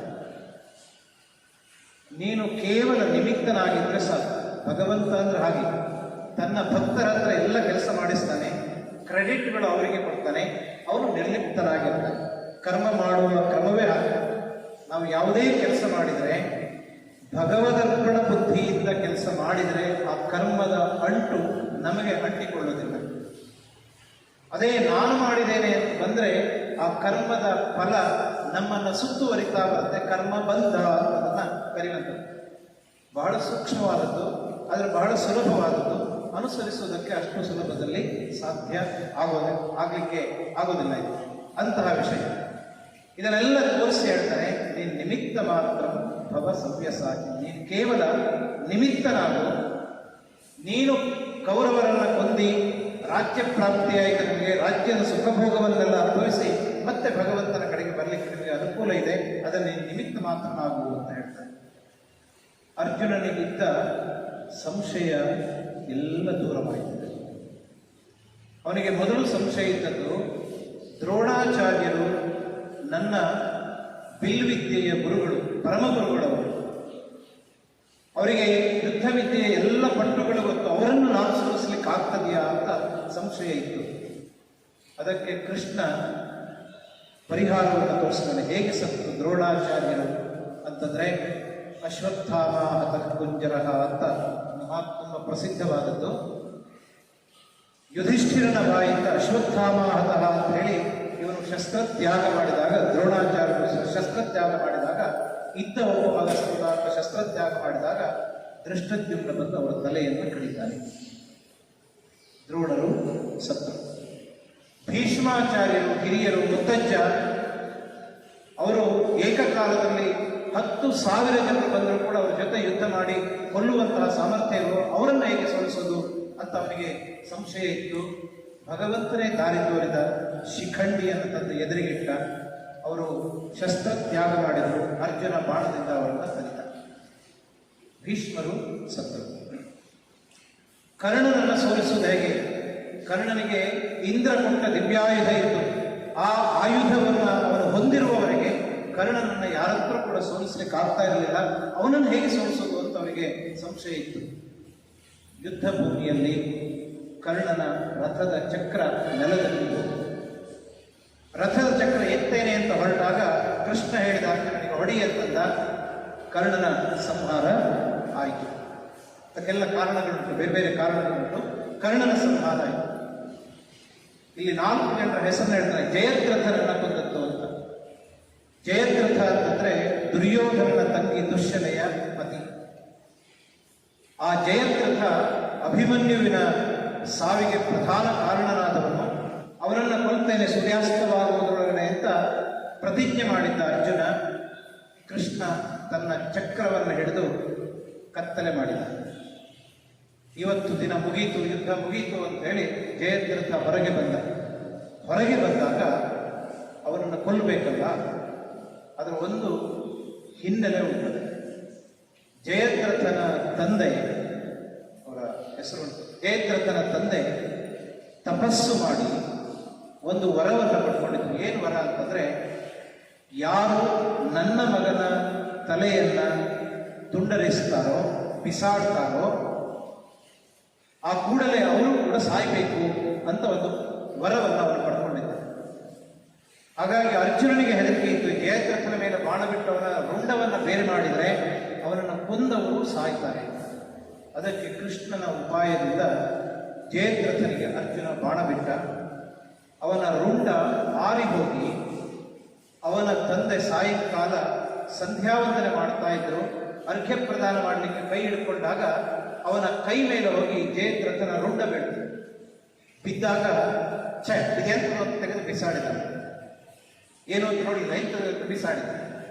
ಬಿಸಾಡಿದ ಕೂಡಲೇ ಅಲ್ಲಿದ್ದ ಅವನ ತಂದೆಯನ್ನು ಕೂಡ ಶಿರ ತುಂಡಾಗಿ ಅವನು ಕೂಡ ಸತ್ತದ.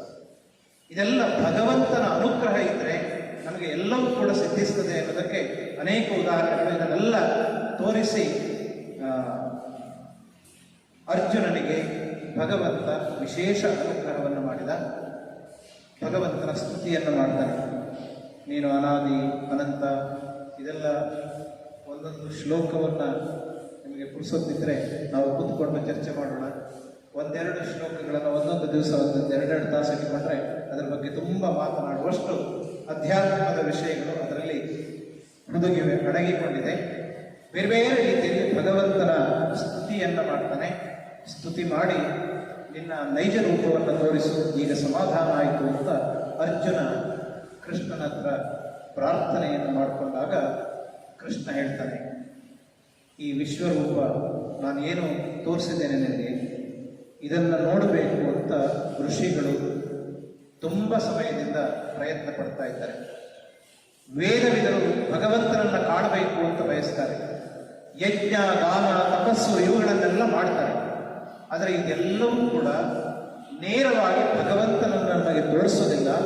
ಭಗವಂತನನ್ನು ನೋಡಲಿಕ್ಕೆ ಬೇಕಾದ ಭೂಮಿಕೆಯನ್ನ, ನಮ್ಮ ಮನಸ್ಸನ್ನು ಅಣಿಗೊಳಿಸುವ ಕೆಲಸವನ್ನ ಅದು ಮಾಡ್ತದೆ ಅಂತ ಭಗವಂತ ಹೇಳ್ತಾನೆ.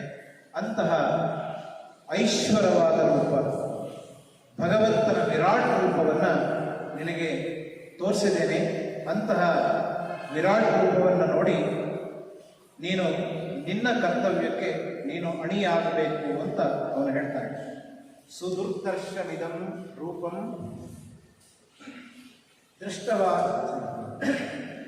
ದೃಷ್ಟವಾನಸಿ ಎನ್ನಮ ದೇವಾಪ್ಯಸ್ಯ ರೂಪಸ್ಯ ನಿತ್ಯಂ ದರ್ಶನ ಕಾಂಕ್ಷಿಣಃ. ಎಲ್ಲರೂ ಕಾಣಬೇಕು ಅಂತ ಬಯಸ್ತಾರೆ. ಆದರೆ ನನ್ನನ್ನು ಕಾಣಲಿಕ್ಕೆ ಯಾವ ಮಾರ್ಗ? ದೇವಸ್ಥಾನಕ್ಕೆ ಹೋಗುವುದು. ಭಗವಂತ ಕಾಣ್ತಾನೆ, ಭಗವಂತನ ರೂಪ ಕಾಣ್ತದೆ, ಮೂರ್ತಿ ಕಾಣ್ತದೆ. ಆ ಭಗವಂತನನ್ನು ನೋಡಬೇಕಾದ್ರೆ ಅಂತರಂಗದಲ್ಲಿ ಭಗವಂತನನ್ನ ನಾವು ಕಾಣಬೇಕಾಗುತ್ತೆ. ದೇಹೋ ದೇವಾಲಯ ಪ್ರೋಕ್ತಃ ಅಂತ ಹೇಳ್ತೇವೆ. ದೇಹವೇ ಒಂದು ದೇವಾಲಯ ಅಂತ ಅದನ್ನು ಹೇಳ್ತಾನೆ. ಭಕ್ತ್ಯಾ ಅನನ್ಯ ಶಕ್ಯಂ ಅಹಮೇವಂ ವಿಧೋರ್ಜುನ ಅಂತ. ಅನನ್ಯವಾದ ಭಕ್ತಿಯಿಂದ ನನ್ನನ್ನು ಹೊಂದಲಿಕ್ಕೆ ಸಾಧ್ಯ ಇದೆ ಅಂತ ಅವನು ತೋರಿಸಿಕೊಡ್ತಾನೆ. ಮುಂದೆ 12ನೇ ಅಧ್ಯಾಯ ಪೂರ್ತಿ ಆ ಭಕ್ತನ ಸ್ವರೂಪ ಏನು ಅಂತ ಅದ್ವೇಷ್ಟ ಸರ್ವಭೂತಾನಾಂ ಅಂತೆಲ್ಲ ಹೇಳ್ತಾನೆ. ನಿರ್ವೈರ ನಿತ್ಯ ಸಂಸರ್ಗ ಅಂತೆಲ್ಲ ಅವ್ರು ಹೇಳ್ತಾರೆ. ಎಲ್ಲರನ್ನ ಪ್ರೀತಿಸಬೇಕು, ಯಾರ ಜೊತೆಯಲ್ಲಿಯೂ ವೈರವನ್ನು ಕಟ್ಟಿಕೊಳ್ಳಬಾರದು. ಸದಾ ಭಗವಂತನನ್ನ ನೀನು ಜಪಿಸ್ತಾ ಇದ್ರೆ, ಹಾಗೆ ಮಾಡ್ತಾ ಇದ್ರೆ, ಭಗವಂತನ ನಾಮಸ್ಮರಣೆಯನ್ನು ಮಾಡ್ತಾ ಮಾಡ್ತಾ ಮಾಡ್ತಾ ಇದ್ದಾಗ ಸಂಸ್ಕಾರವಾಗುತ್ತೆ. ಕೊನೆಗೆ ನಮ್ಮ ಅಂತರಂಗದಲ್ಲಿಯೇ ಭಗವಂತನ ಬೆಳಕು ಕಾಣಲಿಕ್ಕೆ ಪ್ರಾರಂಭ ಆಗುತ್ತದೆ ಅಂತ. ಒಮ್ಮೆ ಬೆಳಕಿರುವ ಜಾಗದಿಂದ ಕತ್ತಲೆಯ ಕೋಣೆಗೆ ಪ್ರವೇಶ ಮಾಡಿದರೆ ಪೂರ್ತಿ ಕತ್ತಲೆ ಏನು ಕಾಣುತ್ತದೆ. ಹಾಗೆ ಅಲ್ಲಿಯೇ ಕೂತ್ಕೊಂಡು ಸ್ವಲ್ಪ ಹೋಗುವಾಗ ಸ್ವಲ್ಪ ಕಾಣಲಿಕ್ಕೆ ಪ್ರಾರಂಭ ಆಗುತ್ತೆ. ಮತ್ತೂ ಸ್ವಲ್ಪ ಸಮಯ ಆಗುವಾಗ ಇನ್ನೊಂದು ಸ್ವಲ್ಪ ಏನು ವಸ್ತು ಅಂತ ಸ್ವಲ್ಪ ಸ್ಫುಟವಾಗಿ ಗೊತ್ತಾಗಲಿಕ್ಕೆ ಪ್ರಾರಂಭ ಆಗುತ್ತೆ. ದಿವ್ಯ ಚಕ್ಷುಸ್ಸಿದ್ರೆ ನಮ್ಮ ಅಂತರಂಗದಲ್ಲಿರುವಂತಹ ಭಗವಂತ ನಮಗೆ ಕಾಣಲಿಕ್ಕೆ ಸಾಧ್ಯ ಆಗ್ತದೆ, ಭಗವಂತನನ್ನು ನೋಡಲಿಕ್ಕೆ ನಮಗೆ ಸಾಧ್ಯ ಆಗುತ್ತೆ. ಇಂತಹ ಭಗವಂತನನ್ನು ಕಾಣಬೇಕು ಅಂತಂದ್ರೆ ಮತ್ ಕರ್ಮಕೃತ ಮತ್ ಪರಮಃ ಮದ್ಭಕ್ತ ಸಂಗವರ್ತಿತ ನಿರ್ವೈರ ಸರ್ವಭೂತೇಶು ಯಹ ಸಹ ಮಾಮೇತಿ ಪಾಂಡವ ಅಂತ ಅರ್ಜುನ ಹತ್ರ ಕೊನೆಯದಾಗಿ ಅವನು ಹೇಳ್ತಾನೆ. ಮತ್ ಕರ್ಮಕೃತ, ನಾವೆಲ್ಲ ಕೆಲಸ ಮಾಡ್ತೇವೆ, ಮಾಡಿದ ನಂತರ ನಮ್ಮ ಮನಸ್ಸಿನ ಒಳಗಡೆ ಆಗಿರ್ತದೆ ಇದನ್ನು ನಾನು ಮಾಡಿದ್ದೇನೆ ಅಂತ ಇರ್ತದೆ. ನಿಷ್ಕಾಮ ಕರ್ಮಗಳಾಗಬೇಕು. ನಾವು ಮಾಡಿದ ಕರ್ಮಗಳೆಲ್ಲವೂ ಭಗವಂತನದ್ದು ಅಂತ ಹೇಳಬೇಕು. ನಾನು ಪ್ರಾರ್ಥನೆ ಮಾಡುವಾಗ ಯೋತ್ತಃ ಪ್ರವಿಶ್ಯ ಮಮ ವಾಚಮಿಮಾಂ ಪ್ರಸುಪ್ತಾಂ ಅಂತ ಹೇಳಿದಲ್ಲ, ಮಾತನಾಡ್ತಾ ಇರೋದು ನಾನು ಮಾತನಾಡ್ತಾ ಇರೋದಲ್ಲ, ನನ್ನೊಳಗಡೆ ಇರುವ ಚೈತನ್ಯ ನನಗೆ ಸ್ಫುರಣೆಯನ್ನು ಕೊಟ್ಟು ನನ್ನ ಹತ್ರ ಮಾತನಾಡಿಸ್ತಾ ಇದೆ. ನಾನೊಂದು ಮಾಧ್ಯಮ ಮಾತ್ರ, ಈ ಮೈಕ್ ಇದ್ದಾಗ ನಾನು ಭಗವಂತನೇ ಮಾಡ್ತಾ ಇದ್ದೇನೆ. ನಾವು ಮಾಡಿದ ಎಲ್ಲ ಕೆಲಸಗಳನ್ನು ಕೂಡ ಸಂಪೂರ್ಣವಾಗಿ ಭಗವಂತನಿಗೆ ಸಮರ್ಪಣೆ ಮಾಡಿಕೊಡ್ಬೇಕು. ನಾವು ತಲೆಯಲ್ಲಿ ಒಂದು ಮೂಟೆಯನ್ನು ಇಟ್ಕೊಂಡು ಹೋಗ್ತಾ ಇದ್ರೆ ಆಯಾಸ ಆಗ್ತದೆ. ಈ ಭಾರ ಯಾವಾಗ ಒಮ್ಮೆ ಇದನ್ನು ಕೆಳಗೆ ಇಳಿಸ್ತೇವೆ ಅಂತ ಕೆಳಗೆ ಇಳಿಸಿದಾಗ ಒಮ್ಮೆ ಸಮಾಧಾನ ಆಗುತ್ತೆ. ನಮ್ಮ ತಲೆಯಲ್ಲಿಯೂ ಕೂಡ ಇಂತಹ ತುಂಬ ಮೂಟೆಗಳಿದೆ, ಸಾಂಸಾರಿಕವಾದ ಮೂಟಗಳಿರ್ಬೋದು, ಏನೇನೋ ಭಾರಗಳನ್ನು ತಲೆಯಲ್ಲಿ ಇಟ್ಕೊಂಡಿದ್ದೇವೆ. ನಾವು ನಿರುಂಬಳರಾಗಿ ಇರಬೇಕು ಅಂತಂದ್ರೆ ಅದನ್ನೆಲ್ಲ ಭಗವಂತನಿಗೆ ಬಿಟ್ಬಿಡು. ಒಳಿತಿರಲಿ ಕೆಟ್ಟದಿರಲಿ ಎಲ್ಲ ಭಗವಂತನಿಗೆ ಸಮರ್ಪಣೆ ಮಾಡಿ. ಆವಾಗ ಯಾವ ಕ್ಲೇಶವೂ ಇಲ್ಲ, ನೆಮ್ಮದಿಯನ್ನು ನಿದ್ದೆ ಮಾಡಲಿಕ್ಕೆ ಸಾಧ್ಯ ಆಗ್ತದೆ. ಹಾಗಾಗಿ ಮತ್ ಕರ್ಮ ಕೃತ ಅಂತ ಹೇಳ್ತಾರೆ. ಭಗವಂತ ಎಲ್ಲ ಕಡೆ ಇದ್ದಾನೆ, ನೀನು ಮಾಡಿದ್ದನ್ನೆಲ್ಲ ಭಗವಂತನಿಗೆ ಸಮರ್ಪಣೆ ಮಾಡು. ನಾವು ಈ ಪ್ರಪಂಚಕ್ಕೆ ಬರುವ ಮೊದಲು ಈ ಪ್ರಕೃತಿ ಇಲ್ಲದೆ ಇದ್ರೆ, ನೀರಿಲ್ಲದೆ ಇದ್ರೆ, ಬೆಂಕಿ ಇಲ್ಲದೆ ಇದ್ರೆ, ಭಗವಂತ ನಮ್ಮನ್ನು ಸೃಷ್ಟಿ ಮಾಡುವಾಗ ನಮಗೆ ಮಾತನಾಡುವ ಸಾಮರ್ಥ್ಯ, ಕೈ ಕಾಲುಗಳನ್ನು ಕೊಡದೇ ಇದ್ದಿದ್ರೆ ನಾವೇನು ಮಾಡ್ತೀವಿ? ನಾವು ತಿಳ್ಕೊಂಡಿದ್ದೇವೆ ಇದೆಲ್ಲ ನಮ್ಮದು ಅಂತ ನಾವು ತಿಳ್ಕೊಂಡಿದ್ದೇವೆ ಅಷ್ಟೇ. ಆದ್ದರಿಂದ ಭಗವಂತನೇ ನಮಗೆ ಕೊಟ್ಟದ್ದು. ತುಭ್ಯಮೇವ ಫಲಂ ವಸ್ತು ತುಭ್ಯಮೇವ ಸಮರ್ಪಣೆ, ನಿನಗೆ ಅದನ್ನು ಸಮರ್ಪಣೆ ಮಾಡುತ್ತೇನೆ ಅಂತ ಪ್ರತಿ ಹಂತದಲ್ಲಿ ಈ ಒಂದು ಭಾವ ಎನ್ನುವುದು ನಮ್ಮಲ್ಲಿ ಜಾಗೃತವಾಗಿರಬೇಕು ಅಂತ ಅರ್ಥ. ಮತ್ ಕರ್ಮ ಕೃತ ಅಂತ ಹೇಳ್ತಾರೆ. ಮತ್ ಪರಮಃ, ಭಗವಂತನೇ ಪರಮ ಶ್ರೇಷ್ಠನಾದವನು, ಅವನಿಗಿಂತ ಶ್ರೇಷ್ಠನಾದವನು ಯಾರೂ ಇಲ್ಲ. ಅದಕ್ಕೆ ಅನೇಕ ಉದಾಹರಣೆಗಳಿದೆ, ನಾನು ಅದನ್ನೆಲ್ಲ ಬಿಟ್ಟಿದ್ದೇನೆ. ನಾನು ಭಗವಂತನೇ ಪರಮ ಶ್ರೇಷ್ಠನಾದವನು. ನಾವು ಯಾವಾಗಲೂ ಶಾಶ್ವತವಾದದರ ಹಿಂದೆ ಹೋಗಬೇಕು, ಅಶಾಶ್ವತವಾದದರ ಹಿಂದೆ ಹೋದರೆ ಪ್ರಯೋಜನ ಇಲ್ಲ. ಜೀವನದಲ್ಲಿ ದುಡ್ಡೇ ಮುಖ್ಯ ಅಂತ ಇಡೀ ಜೀವಮಾನ 70-80 ವರ್ಷಗಳ ಕಾಲ ದುಡಿದು ಕೊನೆಗೆ ಹೋಗುವಾಗ ಅದನ್ನು ಬಿಟ್ಟೇ ಹೋಗ್ತದೆ. ಯಾವುದು ನಮ್ಮ ಜೊತೆಗೆ ಬರ್ತದೆ ಅಂತಹದ್ದನ್ನು, ಸ್ಥಿರವಾದದ್ದನ್ನು ನಾವು ಸಂಪಾದನೆ ಮಾಡಬೇಕು. ಭಗವಂತನೇ ಪರಮಶ್ರೇಷ್ಠನಾದವನು, ಅವನ ಅನುಗ್ರಹವೊಂದಿದ್ದರೆ ನನ್ನ ಜೀವನ ಎನ್ನುವಂಥದ್ದು ಸಫಲವಾಗುತ್ತದೆ ಎನ್ನುವುದನ್ನು ತಿಳ್ಕೊಳ್ಬೇಕು. ಮದ್ಭಕ್ತ, ನನ್ನ ಭಕ್ತನಾಗಿರುವಂಥ ಅರ್ಜುನನಿಗೆ ಕೃಷ್ಣ ಹೇಳ್ತಾರೆ, ನನ್ನ ಭಕ್ತನಾಗು. ಭಕ್ತ ಅಂದ್ರೆ ಏನು ಅಂತ ಮುಂದಿನ ಅಧ್ಯಾಯಕ್ಕೆ ಬರಬೇಕು, ಅಲ್ಲಿ ವಿಶೇಷವಾಗಿ ಗೊತ್ತಾಗುತ್ತೆ. ಮದ್ಭಕ್ತ ಸಂಘವರ್ಜಿತ. ಸಂಘವರ್ಜಿತ ಅಂತಂದ್ರೆ ಬಂಧನದಿಂದ ಬಿಡಿಸಿಕೊಳ್ಬೇಕು. ಹೇಳುವುದು ಸುಲಭ, ನಾನು ಹೇಳಿದೆ. ನಾವೆಲ್ಲ ಬಂಧನದಲ್ಲೇ ಇದ್ದವರು. ಕೇಳಿದ್ರೆ ಹೇಳ್ತೇವೆ ನಮಗೇನು ತೊಂದರೆ ಇಲ್ಲ, ನಾವು ಆರಾಮಿದ್ದೇವೆ ಅಂತ ನಾವು ಹೇಳ್ತೇವೆ. ನಾವೆಲ್ಲ ಬಂಧನದಲ್ಲಿ ಇದ್ದೇವೆ. ತಾಪತ್ರಯಗಳು ನಮ್ಮನ್ನು ಬಾಧಿಸ್ತಾ ಇದೆ. ಈ ಸಂಘವನ್ನು ನಾವು ಬಿಡಿಸ್ಕೊಳ್ಬೇಕು. ಶರೀರಕ್ಕೆ ಗಾಯವಾದಾಗ ಬ್ಯಾಂಡೇಡ್ ಹಾಕ್ತಾರೆ. ಬ್ಯಾಂಡೇಡ್ ಏನಾಗುತ್ತೆ ಅಂದರೆ ಆ ಗಾಯ ಒಣಗಿದ ಮೇಲೆ ತನ್ನಷ್ಟಕ್ಕೆ ಅದು ಬಿಡ್ತಾ ಬಂದು ಬಿದ್ದು ಹೋಗ್ತದೆ. ಉರುವಾರುಕಮಿವ ಬಂಧನ ಮೃತ್ಯೋರ್ಮುಕ್ಷೀಯಮಾಮೃತ. ಕುಂಬಳ ಬಳ್ಳಿಯಲ್ಲಿ ಕುಂಬಳಕಾಯಿ ಆಗುತ್ತೆ, ಅದು ಫಲಿತವಾದ ಮೇಲೆ ಆ ಬಳ್ಳಿಯಿಂದ ಕುಂಬಳಕಾಯಿ ಅದು ಪ್ರತ್ಯೇಕವಾಗುತ್ತೆ, ತಾನೇ ಬಿಡಿಸಿಕೊಳ್ಳುತ್ತೆ. ಸಂಘ ವಿವರ್ಜಿತ. ಎಲ್ಲಿಯವರೆಗೆ ನಾನು, ನನ್ನದು, ನಮ್ಮವರು ವ್ಯಾವಹಾರಿಕ ಪ್ರಪಂಚದಲ್ಲಿ ಬೇಕು, ನಾನು ಹೀಗೆ ಹೇಳಿದ್ದೇನೆ ಅಂತ ಮನೆಗೆ ಹೋಗಿ ಹೆಂಡತಿ ನೀನು ನಿಮಗೆ ಸಂಬಂಧ ಇಲ್ಲ ಹೀಗೆಲ್ಲ ಹೇಳಲಿಕ್ಕಿಲ್ಲ. ಅದು ಹೇಗೆ ಅಂದ್ರೆ ಆ ಸಂಘ ಅಂತಂದ್ರೆ ಈ ಪ್ರಪಂಚ ತೋರುವ ಪ್ರಪಂಚ ವ್ಯಾವಹಾರಿಕ ಸತ್ಯ, ಆದರೆ ಪರಮ ಸತ್ಯ ಅದಲ್ಲ ಅಂತ ತಿಳ್ಕೊಳ್ಬೇಕು. ನಾವು ಸಂಸಾರದಲ್ಲಿದ್ದೇವೆ, ತಂದೆ ತಾಯಿ ಮಕ್ಕಳು ಇದೆಲ್ಲ ಇದೆ, ನಮಗೆ ಸಂಬಂಧ ಇದೆ, ಆದರೆ ಅದೇ ಪರಮ ಅಲ್ಲ. ಪರವಾಗಿ ಒಬ್ಬರೇ ಬಂದಿದ್ದೇವೆ, ಒಬ್ಬರೇ ಹೋಗ್ತೇವೆ. ಅದರಿಂದ ನಿಸ್ಸಂಗ ಅಂತ ಕರೀತಾರೆ. ಸಂಘವನ್ನ ಬಿಡಬೇಕು, ಸಂಸರ್ಗವನ್ನ ಸಂಘವರ್ಜಿತರಾಗಬೇಕು ಅಂತ ಹೇಳ್ತಾರೆ. ನಿರ್ವೈರ, ನಾವು ಭಗವಂತನ ಬಗ್ಗೆ ನಿರಂತರವಾದ ಭಕ್ತಿಯನ್ನು ಇಟ್ಕೊಳ್ಬೇಕು ಅಂತಂದ್ರೆ ಯಾರನ್ನಾದ್ರೂ ವಿರೋಧಿಸಿದ್ರೆ ಪ್ರಯೋಜನ ಇಲ್ಲ. ನಿರ್ವೈರ, ಬೇರೆಯವರನ್ನು ನಾವು ವಿರೋಧಿಸಿದ್ದೇವೆ ಅಂತಂದ್ರೆ ನಮ್ಮ ಮನಸ್ಸಿನಲ್ಲಿ ಎಲ್ಲೋ ಒಂದು ಕಡೆ ಆ ವೈರ ಭಾವ ಇದ್ದೇ ಇರ್ತದೆ, ನಮ್ಮ ನಿಜವಾದ ಕಾರ್ಯಕ್ಕೆ ನಮ್ಮನ್ನು ಬಿಡೋದಿಲ್ಲ. ಅಂತ ನಿರ್ವೈರ ಸರ್ವಭೂತೇಶು ಯಹ ಸಹ ಮಾಮೇತಿ ಪಾಂಡವ. ಇಂತಹ ವ್ಯಕ್ತಿಗಳು ನನ್ನನ್ನೇ ಬಂದು ಸೇರ್ತಾರೆ, ಅಂಥವರಿಗೆ ನಾನು ಸದ್ಗತಿಯನ್ನು ಕೊಡ್ತೇನೆ. ಕೆಟ್ಟವರಿಗೆ ಶಿಕ್ಷೆಯನ್ನ, ಸಜ್ಜನರಾದವರಿಗೆ ಸನ್ಮಾರ್ಗವನ್ನು ತೋರಿಸ್ತಾ ಈ ಪ್ರಪಂಚ ಹೀಗೆ ಮುಂದುವರಿಯುವುದಕ್ಕೆ ತಾನೇ ಕಾರಣನಾಗಿದ್ದೇನೆ. ಎಲ್ಲ ಪ್ರಾಣಿಗಳು ಕೂಡ, ಮನುಷ್ಯರು ಕೂಡ ತಮ್ಮ ತಮ್ಮ ಕರ್ಮ ಫಲವನ್ನ ಕ್ಷೀಣ ಮಾಡಿಕೊಂಡು ಕೊನೆಗೆ ಒಂದು ದಿವಸ ಅವರು ಬಂದು ನನ್ನನ್ನೇ ಸೇರಬೇಕಾಗಿದ್ದು, ಅಲ್ಲಿಯವರೆಗೆ ಈ ಚಕ್ರ ಎಂದು ನಿರಂತರವಾಗಿ ಹೋಗ್ತಾ ಇರ್ತದೆ ಅಂತ ಹೇಳೋದನ್ನ ಭಗವಂತ ಹೇಳಿ ವಿಶ್ವರೂಪ ದರ್ಶನದ ಒಂದು ಸ್ವಲ್ಪ ದರ್ಶನವನ್ನ ಮಾಡಿಸಿದ್ದೇವೆ. ಅನೇಕ ಅಮೂಲ್ಯವಾದ ವಿಷಯಗಳಿದೆ, ಅದನ್ನೆಲ್ಲ ಬಿಟ್ಟು ಪ್ರಮುಖವಾದ ಘಟ್ಟದ ವಿಷಯಗಳನ್ನು ಮಾತ್ರ ಹೇಳಿ ಈ ಒಂದು ಅವಕಾಶವನ್ನು ಕಲ್ಪಿಸಿಕೊಟ್ಟಿದ್ದಕ್ಕಾಗಿ ನನ್ನದೇ ಸಂಸ್ಥೆ ಅಖಿಲ ಭಾರತೀಯ ಸಾಹಿತ್ಯ ಪರಿಷತ್ತಿನ ಬೆಳ್ತಂಗಡಿ ತಾಲೂಕಿನ ಘಟಕದ ಎಲ್ಲ ಪದಾಧಿಕಾರಿಗಳಿಗೆ ವಿಶೇಷವಾದ ಕೃತಜ್ಞತೆಯನ್ನು ಹೇಳ್ತಾ, ಗೀತಾ ಬಂಧುಗಳು ನಾವೆಲ್ಲರೂ ಕೂಡ ಇವತ್ತು 1 ಗಂಟೆಗಳ ಕಾಲ ಭಗವದ್ಗೀತೆಯ ಸತ್ಸಂಗವನ್ನು ಮಾಡಿದ್ದೇವೆ. ಇಲ್ಲದೇ ಇದ್ದರೆ ನಮ್ಮ ಈ ಸಮಯ ಎನ್ನುವುದು ಈಗಾಗಲೇ ನಾನು ಹೇಳಿದ ಹಾಗೆ ಯಾವುದೋ ಪ್ರಾಪಂಚಿಕ ವಿಷಯದಲ್ಲಿ ನಮ್ಮ ಸಮಯ ಎನ್ನುವುದು ಕಳೆದು ಹೋಗ್ತಾ ಇತ್ತು.